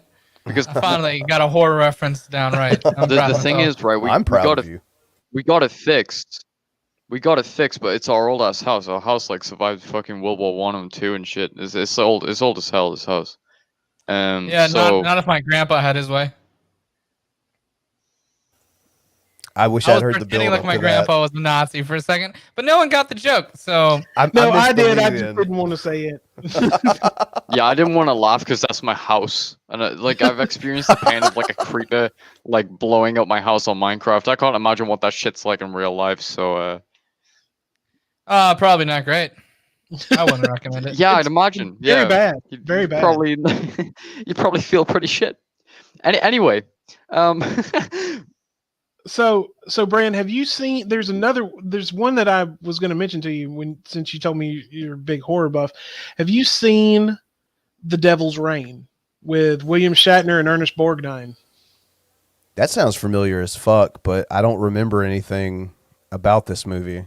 It's about a group of devil worshippers that live out in a ghost town in the middle of the desert, and William Shatner's father was kidnapped by them, and then he ends up like getting kidnapped and forced to join and all this. Ernest Borgnine plays the leader, and he's also like the high priest of the cult and stuff. Anton LaVey, the founder of the Church of Satan, was the technical advisor for this movie.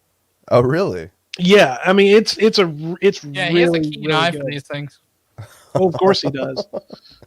I'm gonna have to look into it. Like the Ernest Borgnine and Shatner being in a movie sounds super familiar to me, but I don't recall much about it. The last time I saw it, it was on Tubi. If you have Tubi, yeah, I frequent Tubi. I'll check it out. Is it still on there? As far as I know, it's still on there. I have it saved in my list. I'll have to check it out. That sounds fucking Ernest Borgnine. God damn it! Right? Like, who the fuck else has talked about him in the last, I don't know, however many decades? Weird Al wrote that song that mentioned having an Ernest Borgnine tattoo on your butt. That's true.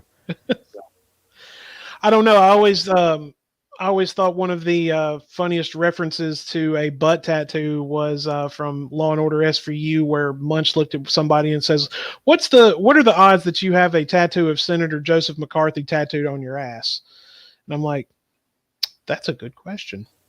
So That's also a good tattoo idea too. I mean, come on. No one else will have it. Right? or you could get a tattoo on your butt of a butt with a tattoo of a butt on its butt. That was That's a Beavis and Butthead story, actually, I believe. That was from That's some I trippy can't remember. shit. The I dude don't know. escaped from the insane asylum or whatever. Yeah, either that. Yeah, because they both kept like scratching at him because they were itching so bad. And I'm like, well, that would have to be one of like the beginning stages, or like the infancy of 3D tattoos, I guess you could say, because it's just Yeah. like it's looping over and over and over again.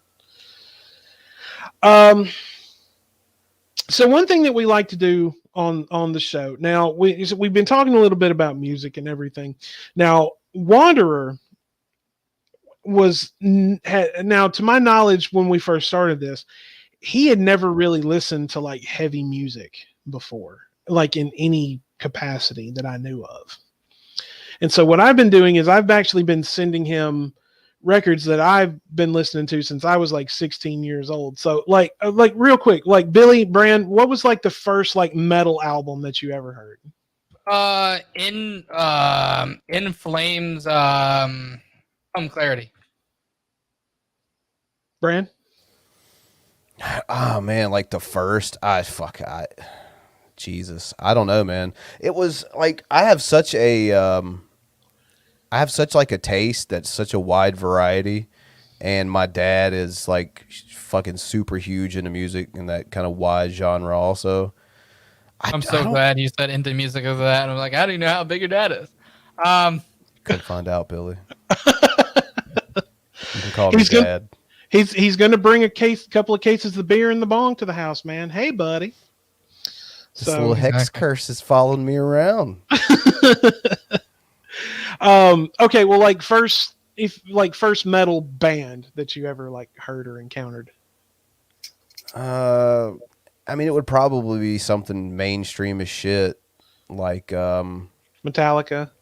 Maybe something along those lines. Honestly, as far as like the first thing to really introduce me before I dove deep in anything else, yeah, I would assume it would be someone like that. Pantera fan? Oh yeah. Did you ever get to see them live? No, unfortunately not. Man, I saw them in 2000 when they were on the Reinventing the Steel tour. I'm originally from Mississippi, and they were playing in Biloxi, which is like 6 hours from the city where me and Doc are actually from. And I went down to see the show. It was Pantera, Soulfly, Morbid Angel, and Nothing Face. And I see we got a couple trolls in your chat. You got Tara, she's a troll, and you also got Spooky Bed Hair. They're both terrible people. No, Tara's welcome here. I know who she is. Welcome, Tara. And Spooky's been here before. He's been here. They've been here quite a few times. Spooky's everywhere at once. Right. I don't think anyone's noticed that yet. But yeah, if you didn't get a chance to see them live, oh my God, it was amazing. Like I literally was having trouble like holding my head up on the way home the next day because I'd just been headbanging all night. And it sucks. Like, you know, now we lost Dime and now Vinny's gone. And,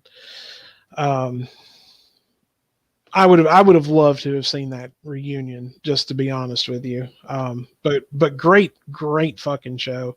You guys, well, when they were doing gigs, do you guys get a lot of big like shows like that come around, or do you have to like drive a couple hours away to see stuff? I generally have to drive. A couple hours. Do what? I would definitely have to drive. I'm in the middle of bumfuck nowhere. You said you had to drive too, Billy? Yeah, I had to drive, unfortunately. How far? To Baltimore, so a good few hours for me. I've got a friend of mine actually who lives up around. He actually lives in Delaware. I don't know. I don't remember where exactly, but he has a cover band called It's All Good, and they play like a lot of places around there quite a bit. And he used to play drums in a band called This or the Apocalypse. I don't know if you've ever heard of them or not. Not, unfortunately.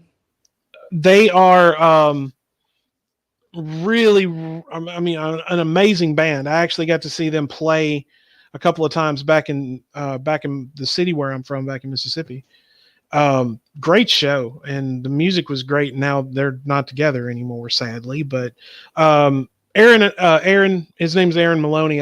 He and I actually stay in touch quite a bit here and there. He was actually on the 3rd episode of the podcast that I ever did. He actually came on for a while. But yeah, if you get a chance, check out This or the Apocalypse. They're really, really great band. I'll have to. What's the last like really awesome gig that you guys got to catch before the pandemic hit? My favorite band to see it generally is Real Big Fish. Oh wow, man! Like man, that's a blast from the past. Big time, man. That's like some of that really good like punk-ish ska that you were hearing back in the 90s. Yeah, it is complete ska. But yeah, so I loved going to Warped Tour. Luckily, it should be coming back pretty soon. That abomination that he did the last year, try to getting it back, was his dog shit. But like every time we go to Warped Tour, and if Real Big Fish is there, like they'll just bring in a crowd. Like I don't know if you ever been to one before, but they have like different stages set up and stuff like that. And Real Big Fish's fans are just so big that it goes to across like at least 2 to 3 stages with people trying to see them, just because they've been doing it so long. Like I have a shirt somewhere that says Real Big Fish, and it's like the sax, the trombone, and I guess the tuba or whatever other instrument, the horn instrument they play. I'm not really good with music theory bullshit, but it says been blowing since 1988. So I was waiting for Bran to make a joke when you finished that. Yeah. So they've been blowing longer than I've been alive. So it's just such a good band. They're so good live because they couldn't afford to do like the editing and shit like that. A lot of bands had the privilege of doing. So pretty much anything they put on a CD, they sound like that in person because they can't really afford to do post-production. Did you ever listen to a band called Mustard Plug? No. Sorry. Also, Goldfinger Live is amazing. Goldfinger. Yeah. I had a couple of their records back when I was in high school. Well, I went to see a show in Norfolk when I was in the military. And they were what? What branch? I was in the Navy. Cool. So do you have your DD-14 in your wallet? I do not, because it has your social security, your parents' address. Like, there's a lot of reasons. Like literally in your social security card on the front, it says like, "Do not keep this in your wallet." I get it; it's wallet shit, but don't be a dipshit. Don't they also have though like a veteran's card that you can carry around? I know you got the DD-214. Yeah. You can get your veteran's ID. Even then, I wouldn't show it because it still has pretty much your whole entire docs on it. But I paid $20 to see Real Big Fish, Goldfinger, and Suburban Legends live. Look up Suburban Legends; they're really fucking good. And in the middle of the show, Goldfinger was out there, and they stopped their show and they did an applause like fucking vote thing. If the drummer was gonna drink a beer out of a random fan's shoe, or if he was gonna put a Twinkie in his ass and a random fan member is gonna eat it. Of course, we voted for Twinkie. And a guy with a mohawk comes up on stage and eats half the Twinkie. The drummer takes the other half and eats it himself. And I actually almost got in a fight with the opening act lady because they did a thing. Like it's like 6 people in there, including the 2 people on stage. And like, we're doing an acoustic set today. I'm like, so you told your bassist and drummer to fuck off. And like, she gave me the most devil eyes because I'm like, oh fuck, no, everyone else can hear me go. Oh man, let's. If you ever get a chance to go see a ska band, definitely go see a ska band. Oh, They're like the absolutely. coolest people in the world. No, if you've never listened to Mustard Plug, check out their album called Evildoers Beware. That is a really, like, if you like Real Big Fish, Goldfinger, Voodoo Glow Skulls, stuff like that, you definitely dig Mustard Plug. They're a really, really good band. Bran, what was the last one you got to catch before the pandemic? Dude, I think it's been almost 3 years since I've been to a concert at this point. So I can't even totally blame it on the pandemic. The last show that I went to see live was, and I know I'm going to get laughed at, but I do enjoy this band. They were retiring that year, disbanding. 2017, it was him here in Atlanta. Yes. Dude, I love him. I love that band. I do too. They're one of my favorite bands ever, but generally speaking, when I say that, there's always at least one or two people that are like, fuck him. So I'm like, I just keep it to myself. No, dude. Are you sure it wasn't the Wiggles? Dude, I would go see the Wiggles. Fuck yeah, man. I could make a good time out of that. Yeah, Brand seems like he would be the kind of guy who would like take a hit of acid and go see the Wiggles. Dude, that'd be fucking amazing. Yeah. Well, Brand's problem with seeing concert really isn't a pandemic. He has the original pandemic, and his two kids. Well, no, I don't have trouble, getting my mom or my wife's mom to watch the kids. It's just that, like, I am really becoming like the curmudgeon old man about music to the point to where most newer things I'm not really too into. I'm kind of like more into the stuff like from the early 2000s back, which extends back to like the 80s and even 70s. But I see it happening to myself slowly. I actually got to see him live at the Tabernacle in Atlanta several years ago. It was after the Dark Light album came out. Okay, yeah. So this is like 2005, 2006 or so. Yeah, and man, the girl that I went to the show with, that's all. I'm just going to put it to you like that. Needless to say, I got lucky after the show was over. Yeah, Villa unlucky. Villa did all the easy work for you, man. He got all that out of the way for you. No, not really.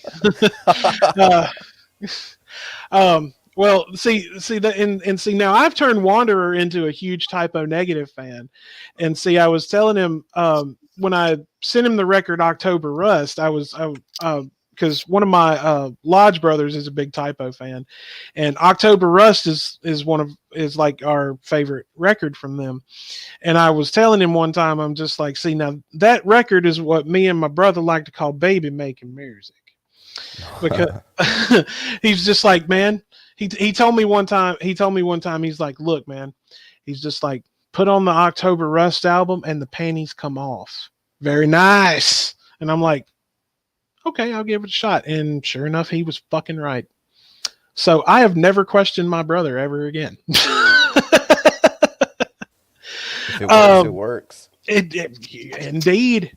And if you've never tried it, I highly recommend it.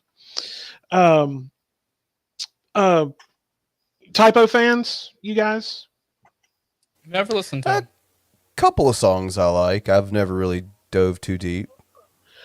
Oh, I see you put Special Ed up. It's worth it. Take the plunge. I see Brand put Special Ed as his picture. Yay! I got mail. Yay! I peed in the pool. Yay! Yeah. If you've Brand, or not Brand, but Billy, if you've never really listened to them, I highly recommend checking them out.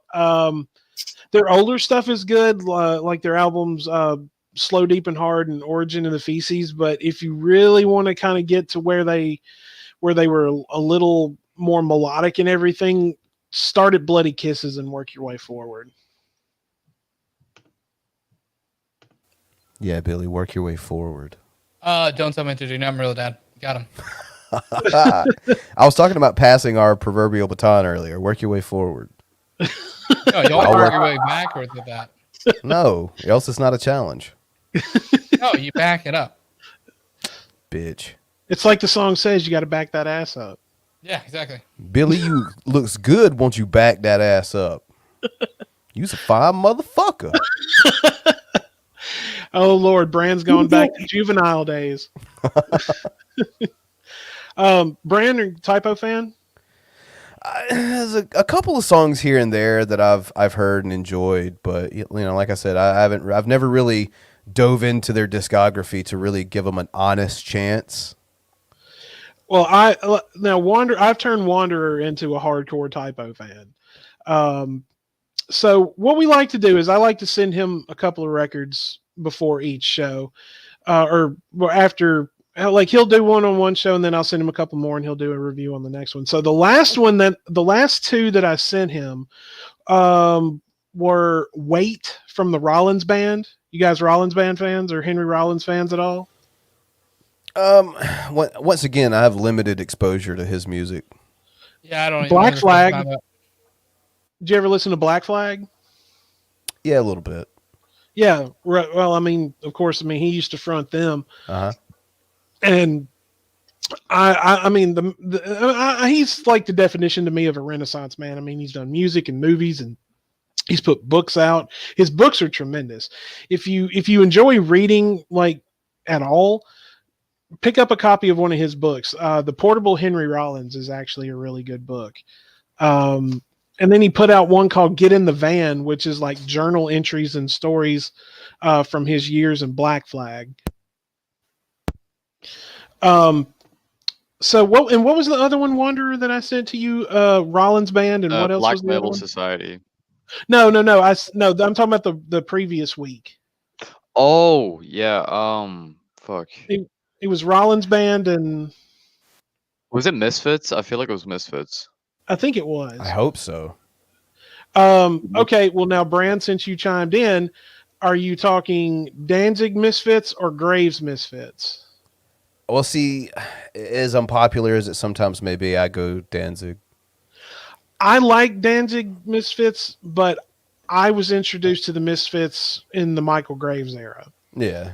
Which I've actually met and seen Michael Graves play like a dozen times, like his solo stuff, and got to hang out with him quite a bit. And he's actually, he's gotten a bad name over the years for his political views and stuff, but I'm like, I still like the guy's music. And every time I got to talk and hang out with him, he was always really cool to me. So, that's you that's gotta really separate nice the thing. art from the artist type thing. I agree. You Yeah, have And to. it's difficult sometimes because a lot of artists say some really fucking dumb things. Look at Ted Nugent. Right. Well, I mean, I his love- art isn't that great in the first place, but And now wait a minute. Hang on. Now the Free for All and the Stranglehold record are fucking awesome. also his shitting his pants at the draft board. Yeah, That was Ted the best Nugent's thing to been a drop. pussy for decades, so all that shit that he does is just fake bullshit, and it makes me want to kill myself. You'll So have that. yeah, separate your artist from your artist. Please don't bring up a bad fucking representation of that. You have to though. I mean, like there Yeah. are films that I enjoy, like Rosemary's Baby, and I mean Roman Polanski directed that shit. So Well, Wanderer, so this week I sent you Typo's World Coming Down and Hangover Music Volume 2 from Black Label Society. So let's hear what you have to say about let's hear what you got to say about Black Label first. All right. I'll just get my notes out. Also, I found out what it was last week. It was Marilyn Manson.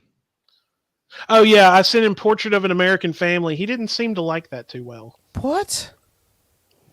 No, I wasn't too much of a big fan. That's one of his, and I kept trying to tell him, I'm like, look, that's one of Manson's masterpieces right there. There's Have you sent him any Emotionless yet, except for the last album? Motionless in White. Yeah.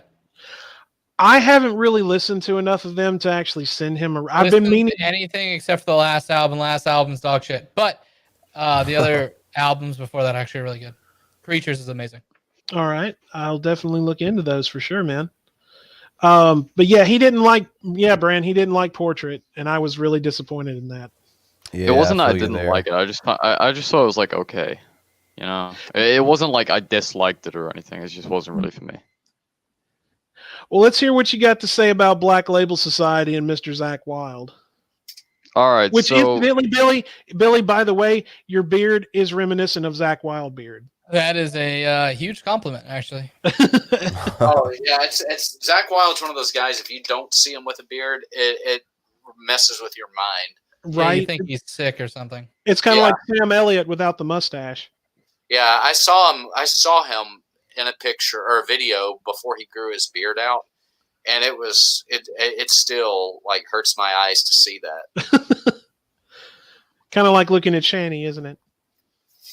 No. It's a different level. It's a different level of sad. It's a different level of It's sadness. like on a different planet. Shani has her own like standard we have to hold her to. Zach Wild has another standard. Zach is levels of awesomeness. Shani is just levels of sadness. Calories, fat. I was gonna say more like ew. pain. Pain, yes, definitely pain. Yeah. Yeah, All right, on the floor Either joist. way, By the way, what? Wanderer. That's some awesome commentary, Wanderer. Thank you Who so much. said, And by back the to way- you, sorry, Fred, no, report. sorry. No, my dog came in. I had to get him out. Sorry. So either way, I'm gonna get on with this this review then, if that's all right with everybody. So, Crazy or High was the title of like the first song. Yeah. And that's the end. I like that review, bro. Yeah, it was good. It was good. I'm proud. This of him. socialism internet is not doing great. Yeah, that's next, dude. Sorry your internet's crapping out. That's Well, blows. We'll give him a few minutes. Yeah, like seeing Zach Wild without a beard is like seeing Sam Elliott without the mustache. You just can't do it. It's not right. If you see either one of them without facial hair, there is something wrong in the universe somewhere. I know Sam Elliott. Change. I know Sam Elliott was on that show Justified that FX did, and he shaved off the mustache. I'm like, it sounds like him. And kind of looks like there's no way. And sure enough, it was him. You talking about My Name's Earl guy, right? No, I'm talking about Sam Elliott. Like The voice guy. Sam Elliott from Roadhouse, The Big Lebowski. Oh, okay. Oh. Yeah, I'm here. For some reason. What's the guy from My Name's Earl? Jason Lee. There you go. Okay, yeah. I just thought of mustaches. I went right to him. No. He was remember he was the one doing the Chipmunk movies all those times. I didn't he? They paid Yeah. him, so he said yes. Yeah. I mean, you got to Maybe admire that sometimes, career yeah. path. Like, he was a skateboarder, and then all of a sudden he's in some indie movies, like Mallrats and shit. And then the next he thing was you great in know, Mallrats. this motherfucker's raking in the big bucks. And then he became Pickle Fucker in Clerks 2. He was just trying to pass off the baton. Yeah. That's all. Well, I bet you remember it pretty vividly. Pickle Fucker. Pickle fucker. Oh man. There was actually a video on they had put up. I don't remember who did it or what the channel was listed as, but they actually got like all of the original cast of Dazed and Confused to do a video stream of them doing a read through of the movie. I think I caught pieces of that. I'm like, and I mean, they had Matthew McConaughey. I'm just like, hey, I mean that. Right?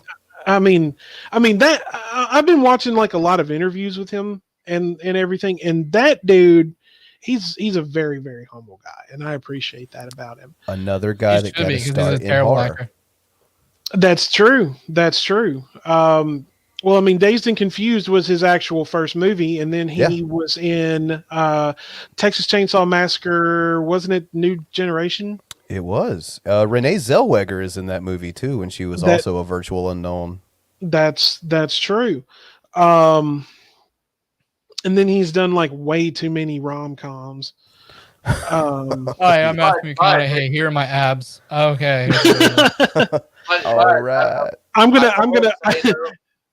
I will say doing those rom-coms has actually paved the way for him to get eventually to the Dallas Buyers Club, which did win him the Oscar. Oh, I thought you were gonna say those Lincoln commercials. Yeah. Oh, well, did you ever see the Lincoln? Hear me? He's Yeah, back. we can hear you now. Hey, there he is. Yeah, sorry about that. Some retarded shit was going on. As per usual in the Wanderer household, I guess, but you know, it is what it is. We deal with what we can. Also, I'm British. I guess that kind of counts as a disability, right? I don't know.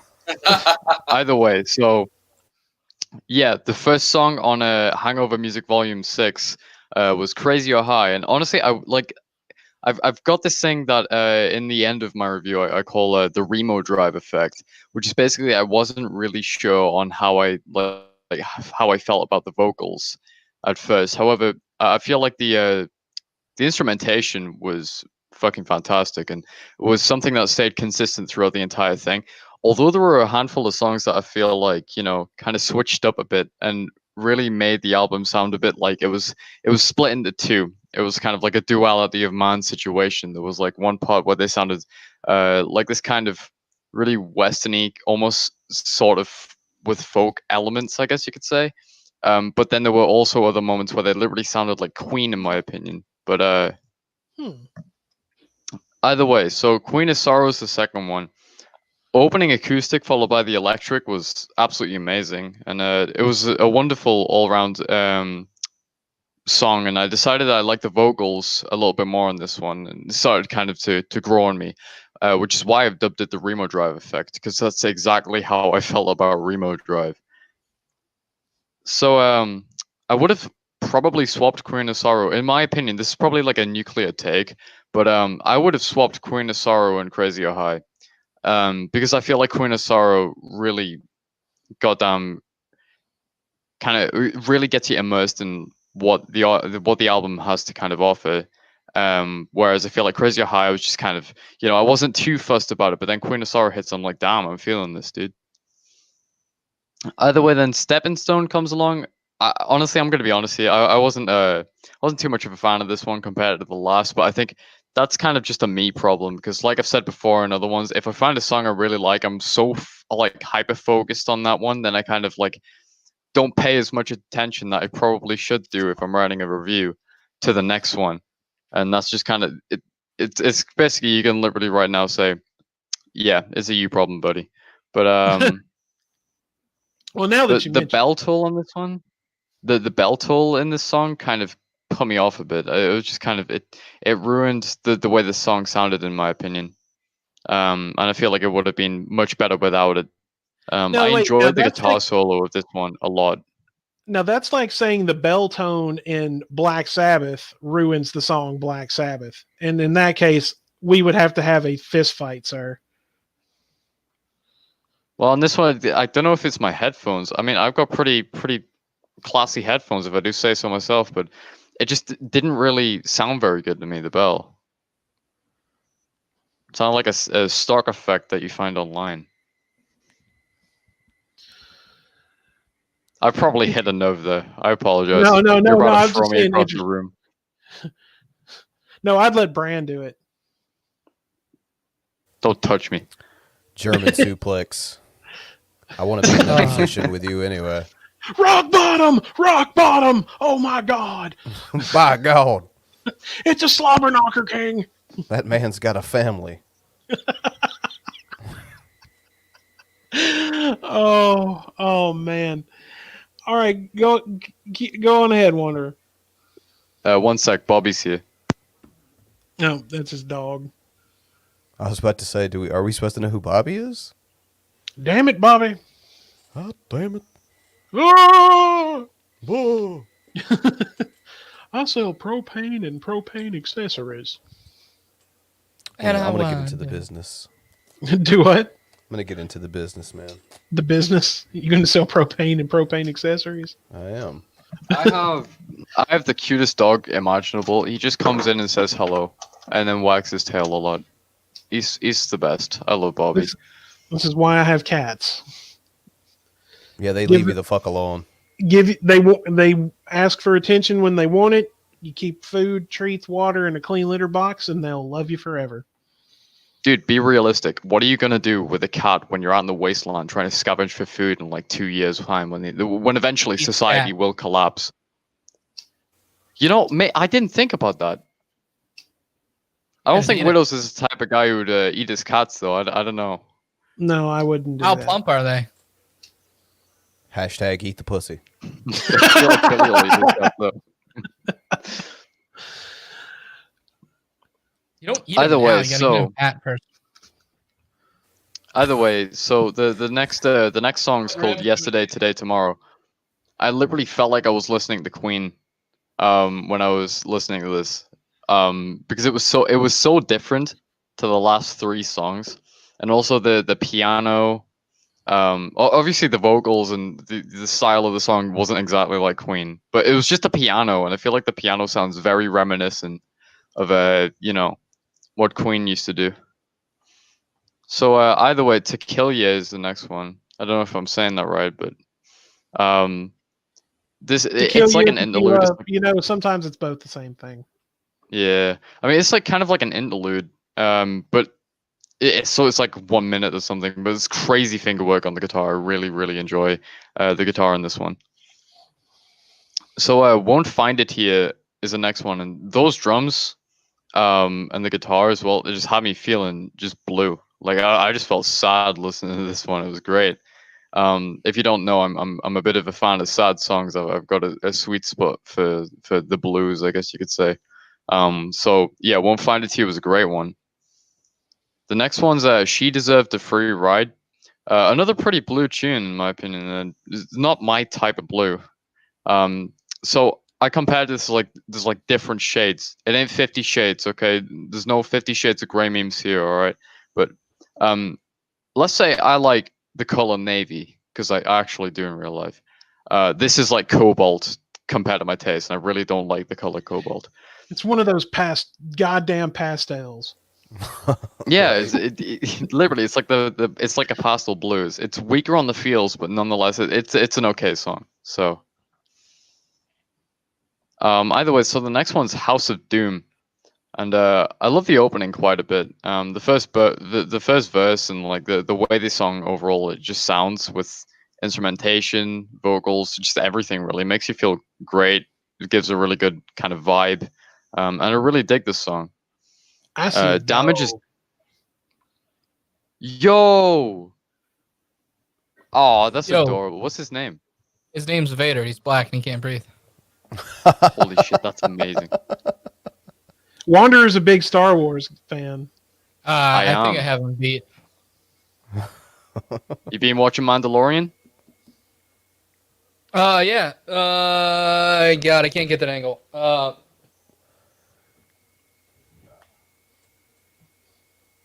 Dude, I fucking love the Mandalorian. It's probably like the best thing to come out of Star Wars in like probably the last 10, 20 years. Yeah, I did Angels and Demons type thing where one side is like good and evil, like I got Boba Fett and General Grievous and like shit on that arm, and then like R2-D2. I can't remember the Baby Yoda's name now. They just named him yesterday. And then Ahsoka did Tano. I know his name, but I don't want to kind of spoil it in case anybody hasn't seen the show. Yeah. They finally figured out his name. So you're gonna have to watch that. They don't know the name of the species. It's the name of the character itself. Jesus Christ! What is this, like the third of the species or fourth that we've ever seen? What? It's the fourth. There was Yoda, there was Yaddle, and then there was another one in the sequels. No, there was one in the sequels in the comics. Okay, so the comics aren't really canon anymore. So it's technically some of them are. Some of the newer ones are set in the sequels. Yeah, it's a flip of a coin if it is or not. Yeah. I'm just glad that it's the third. And plus, he is the third based on when he showed up. If you watch the newest episode, Billy's wearing a shirt with my face on it. You guys, I am, and my face. That's amazing. Billy probably just and he's wearing it probably because he loves BRAN so much. Yeah, it Of is course. exactly. That's exactly what it is. Of course. No, I'm more of a Frank guy. He has some cheeks. Is it the beard? Is it the red It beard? is the beard. Yeah, they rub beards. Fucking disgusting. You sound like you've witnessed it, like you were there. Who's Lucas Warner in the chat? Yeah. I have no idea. Is that the actual Lucas Warner or is that Frank? Right now. Right now. I don't know, but he's been apparently calling me a music fascist. Oh, he Oh, should shit. be in a literal jail for trying to fucking court a 16-year-old. No, tell the cops about your telomeres, bro. It'll be all right. All right, Wanderer, go ahead. So the next track is "Damage Is Done."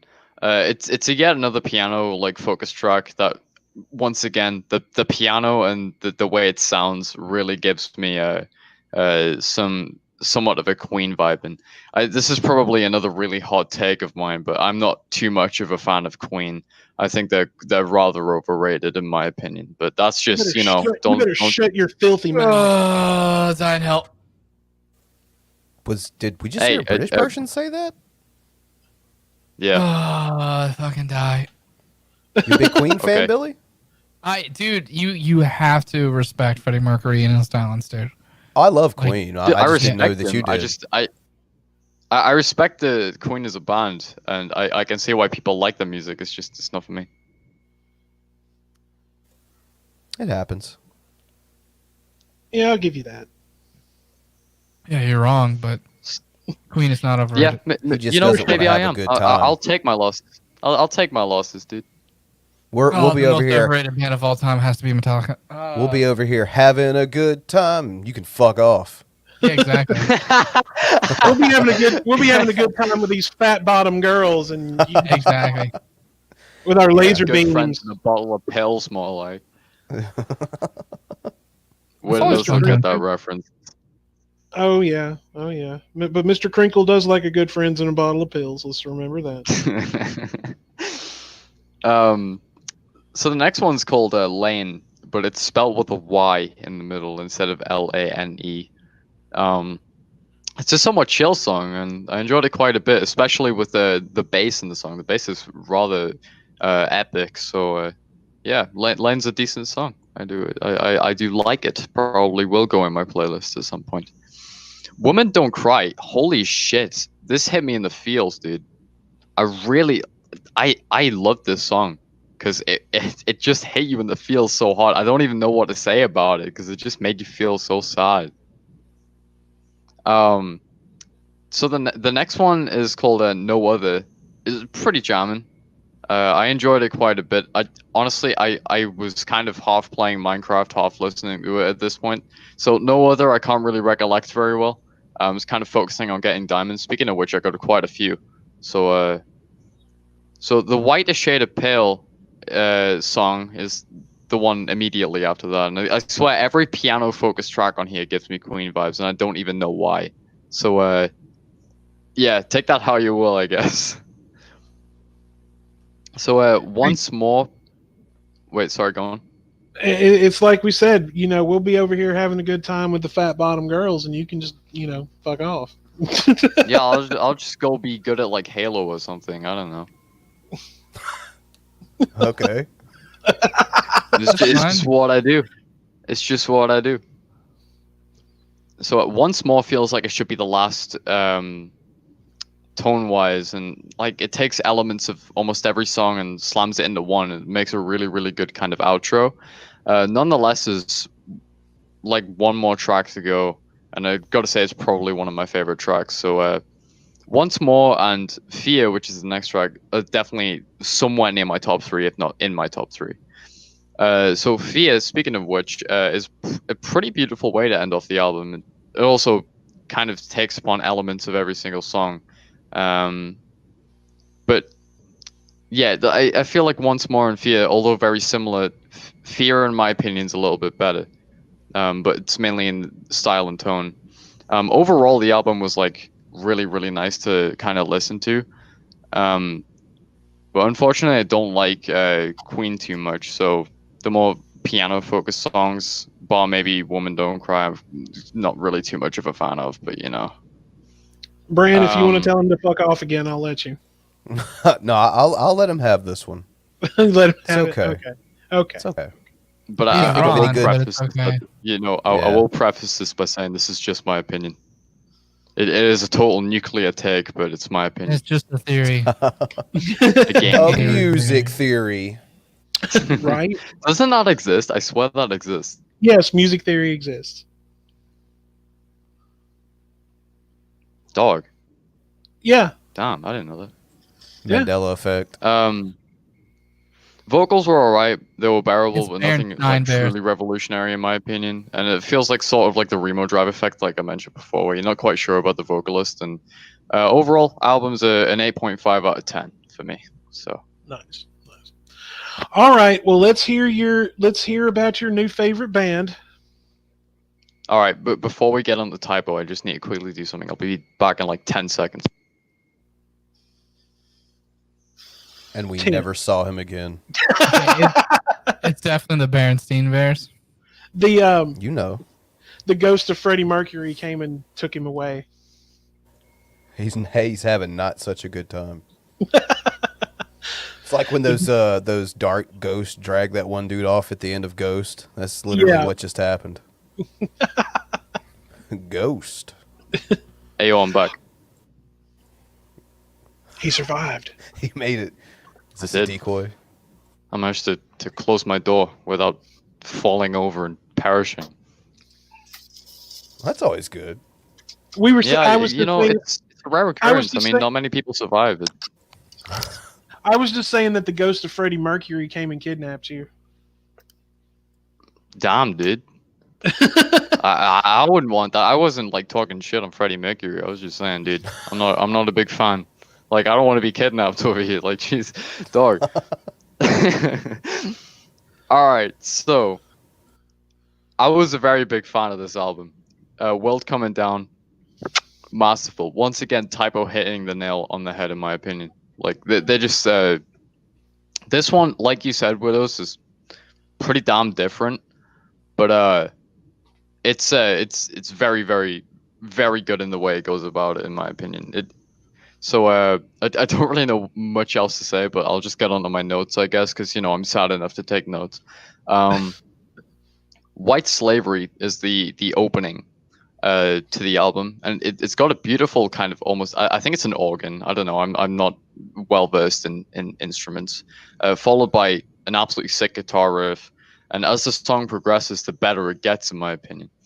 Slightly reminds me of Suspended in Dusk from Bloody Kisses, one of my favorite tracks from that record, and I feel like it was such a really, really good way to open up the album.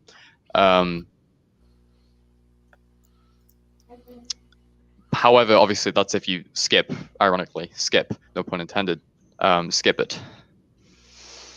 So then moving on to Everyone I Love Is Dead, which I'm pretty sure is one of the more well-known typo tracks. I chose to skip Sinus in my review, as well as Live Along and Skip It, because in my eyes they're more like, you know, a little bit filler. They're kind of just random noises or whatever, so there isn't really much to talk about. Yeah, you're the guy who doesn't like good interludes. Yeah, I'm not a big fan of the interludes. Oh, Bobby's here. Hello, Bobby. What you doing? Writing like an interlude. He's having a scratch.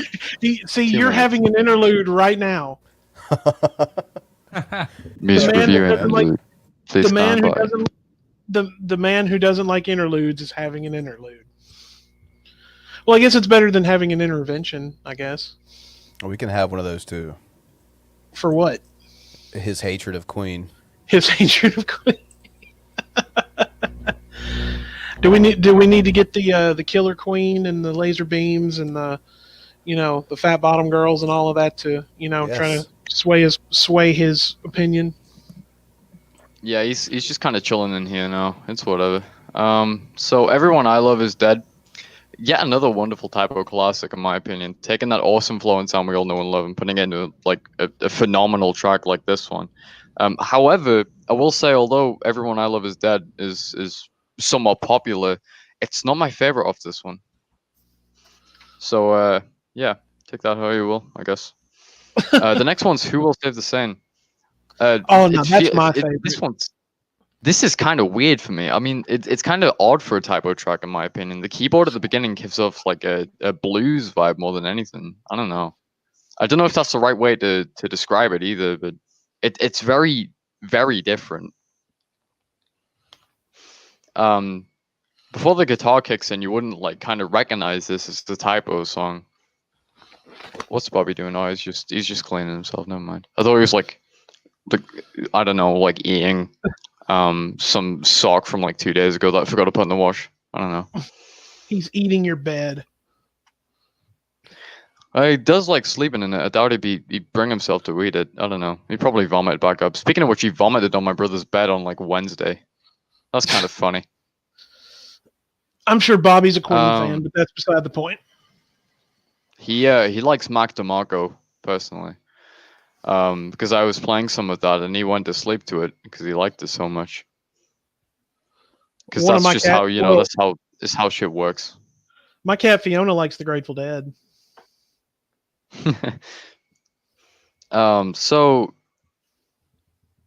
yeah, as it goes on, as Who Will Save the Sane goes on, it gets like progressively greater, similar to what I said about white slavery. It still keeps like kind of like the same bizarre keyboard and intervals. But my personal favorite part of the song is most likely the chorus, as well as the absolutely phenomenal guitar solo. So then World's Coming Down, one of the longer tracks on the album, and yet another banger. I thoroughly enjoyed nearly everything about this track and everything out of the album, excluding the more interlude-like parts, which obviously we've established I'm not a big fan of, but you know, it is what it is. The switch up around the middle of the song where things get a little bit more quiet was something I really, really enjoyed. I wasn't really expecting it either. So, like I said before, this album it feels very, very different stylistically from Typo, but keeps a lot of, you know, you could easily recognize it's a Typo album, but it uses a lot more elements that you wouldn't really expect from a Typo album. Say if you've listened to Bloody Kisses or October Rust. So the next song is Creepy Green Light, and this one was a truly dope song. Left me feeling rather speechless to the point I don't quite know what to say, but the vocals, guitar, drums, keyboard, ambient choir like sounds, and all the stuff that went into this song create a absolute tune and a half, in my opinion. So now we get on to what was my favorite track of the album, which is Everything Dies. This was fucking phenomenal. I love this track. What do you think of it, Widows? I'm a fan of the whole record. I mean, considering that I got to see them live twice within 6 months of each other before the record came out and after the record came out, I love the whole damn thing. So I'm pretty much like just set in that whole thing. Plus, I love Queen too. There is that. So I wasn't really too sure at the beginning if I liked this track, and it seemed a little, you know, just kind of like a track I was going to be feeling on, like I wasn't really too bothered about it. However, when the song really got into kind of what I'd say the meat and potatoes of it was probably one of my favorite tracks of the entirety of the album, especially when the piano comes into it. And don't try to make a Queen meme because I didn't like the last one. This piano's it's more like a keyboard than a piano. It sounds much more kind of digital than grandiose, I guess you could say, right. Which is kind of what Black Label Society did. However, it was something that I was pleasantly surprised by and didn't expect whatsoever from Typo. So this song was phenomenal. Then we get on to Peretta Blaze. Seems like the latter half of the album favors a little bit more of a heavy style play, and Peretta Blaze was a track that I wasn't too much of a fan of, in my opinion. It really disappoints me that I feel that way, actually, because once again, I can't even put my finger on why I wasn't fussed about this track. So, then we have All Hallows Eve, and there's only 2 more songs to really talk about now. It was very dark in the beginning, and when the electric guitar kicks in, the song becomes even more of a kick-ass track. than the last handful have been. It was absolutely fantastic. And if this was the last track, this or Everything Dies, I think the album would have exceeded the rate that I'm going to give it, really. Well, no, actually, you're talking about two more. After All Hallows Eve, the last track is just Day Tripper, which is just a Beatles medley. Yeah, no, I was Which, BRAN, BILLY, if you're Beatles fans and you like heavy music and you've never listened to Typo do a cover of, or anyone do like an actually pretty good Beatles cover, I highly recommend Typo's version of Day Tripper, because they go into Day Tripper, If I Needed Someone, back to Day Tripper, and then I Want You, She's So Heavy. What I meant was that if this was the last track, which it isn't, there's a Day Tripper, obviously, and I from what I could tell, listed on Spotify, there wasn't any more after that. So that's what I meant. I must have missed out the if, or my mic must have cut out or something. So then, speaking of Day Tripper, honestly, I wasn't too much of a fan of it. I think it was mainly because compared to the first batch of tracks, it felt kind of underwhelming. Nonetheless, I believe that this is yet another album that deserves a 10 from me. So it not only keeps that classic Typo Negative vibe, but also feels and sounds a little different. I noticed that there was a lot less talk of like girls and sex in this album, and the interludes generally sounded like dying and death. And it feels rather sad and uncomfortable, mixed with like, beautiful sonifications and stuff. Honestly, think that Typo Negative as a band were overall just top tier, and I'm sure one way or another, nearly every one of their albums, or a solid chunk of them, will be either 9s or 10s. And I'm really damn ashamed that I didn't, manage to ever get to see them live or hear or feel what it was like to have like a new album come out from Typo. Because obviously I was born a little bit later. I'm a 2003 kid, so. Yeah, that's my opinion. I really enjoyed Welcoming Down. All right, hi guys. I got a dip. Thank you so much for having me on. All right, Billy. Sorry you got to dip out early, man. Hope we weren't boring you to death. No, you guys are good. Yeah, I just gotta go get dinner and shit ready. Because it's right around dinner time. All right, well, Billy, thank you so much for coming on, my friend, and you are welcome back anytime. Thank you. All right, have a good one. Bran, you still with us? Oh, he didn't get to hear you. Well, Wanderer, now the next show coming up. Now I've got Monday and Tuesday. What? I just banged my heel up against the chair I'm sitting in. Well, Scooter moment. Yeah. I always hurt myself on the show. Now I'm off Monday, Tuesday, and Wednesday of next week. Wanderer, would you be free to do a show on Wednesday? Yeah, I'd be done. Wednesday would be great for me because I don't go into college until the afternoon, so I could probably stay a little bit later if need to be as well. So. Well, I mean, it wouldn't be until like after 8 o'clock your time anyway. Yeah, we'd be fine for Wednesday. It's probably the best time to do it. All right. Well, I went ahead and sent you homework for the show on Wednesday. Then, if you want to go ahead and announce that. All right. Well, I'll have to open it up on my phone because I don't have Discord open on my laptop right now. But let's see. So we have Mudvayne, Lost and Found, Determined. Oh no, I've never heard of them before. No, the band is called Mudvayne. The album is called Lost and Found. All right. Bran, are you Mudvayne why fan? Did it say? I don't mind Mudvayne. I can't say I'm a huge fan, but yeah, I don't mind them. I'll listen to their stuff if it's on. I love Mudvayne, but I can't stand Hell Yeah. I'm sorry. You guys put wait a minute. Hell Yeah is Mudvayne and Pantera. No, it isn't. It's Vinnie Paul, and it sounds nothing like Mudvayne or Pantera because those are two completely different bands with two completely different styles. Okay. And the next one is Nothing Face with their 2000 album Violence, I'm pretty sure. Yeah. Followed by Human Clay by Creed. I'm liking the look of that album cover. That looks dope. Oh, the Violence album is great. Yeah, it gives me Uncle Acid vibes from Bloodlust. Oh, Sort now, of. Brand, if you're a fan of like that doom sound, like Sabbath and stuff like that, check out a band called Uncle Acid and the Deadbeats. Yeah, I don't think I have heard of them. I'll have to give it a listen. Yeah, their very I first want to listen to album, more of them. Honestly, they're fucking amazing. their Bloodlust album will change your life. I'm telling you. Sure did mine. It was absolutely phenomenal. I listened to it like start of September. Masterful. Well, guys, we are going to go ahead and we're going to wrap up this episode of the Sanctum Sanctorum. We're going to lock everything up for this for now. Bran, thank you so much, my friend, for coming on, hanging out with us, and having a good time and some laughs and everything like that. You, just like Billy, you're welcome back anytime. You've got an open invitation here on the Sanctum Sanctorum anytime. Got anything you want to plug before we sign off? First off, thanks for having me. Appreciate it. Had a blast. As far as plugging anything, God damn it.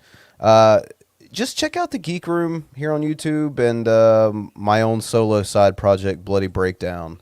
Which is horror film content. So yeah, check me out. All right, definitely. And there's a link to the Geek Room channel in the description below. And guys, thank you so much for being here today. This number one, the reaching over 100 subs and everything. Excuse me, means so much to us. And today being the day that it is, it means the world to me that everyone was here. And once again, we dedicate this episode to not only my late father, but to Brand's friend Trevor, who passed away several months ago. So, rest in peace and much love to both of them. Wanderer, Doc, you got anything you want to say before we lock everything down? Well, my dog just farted and it stinks. But yeah, thanks everybody for coming. That was an intentional hit because of your Queen take. Right. That's his review of Queen review. Queen stands on Twitter are gonna come execute me in the night. Probably.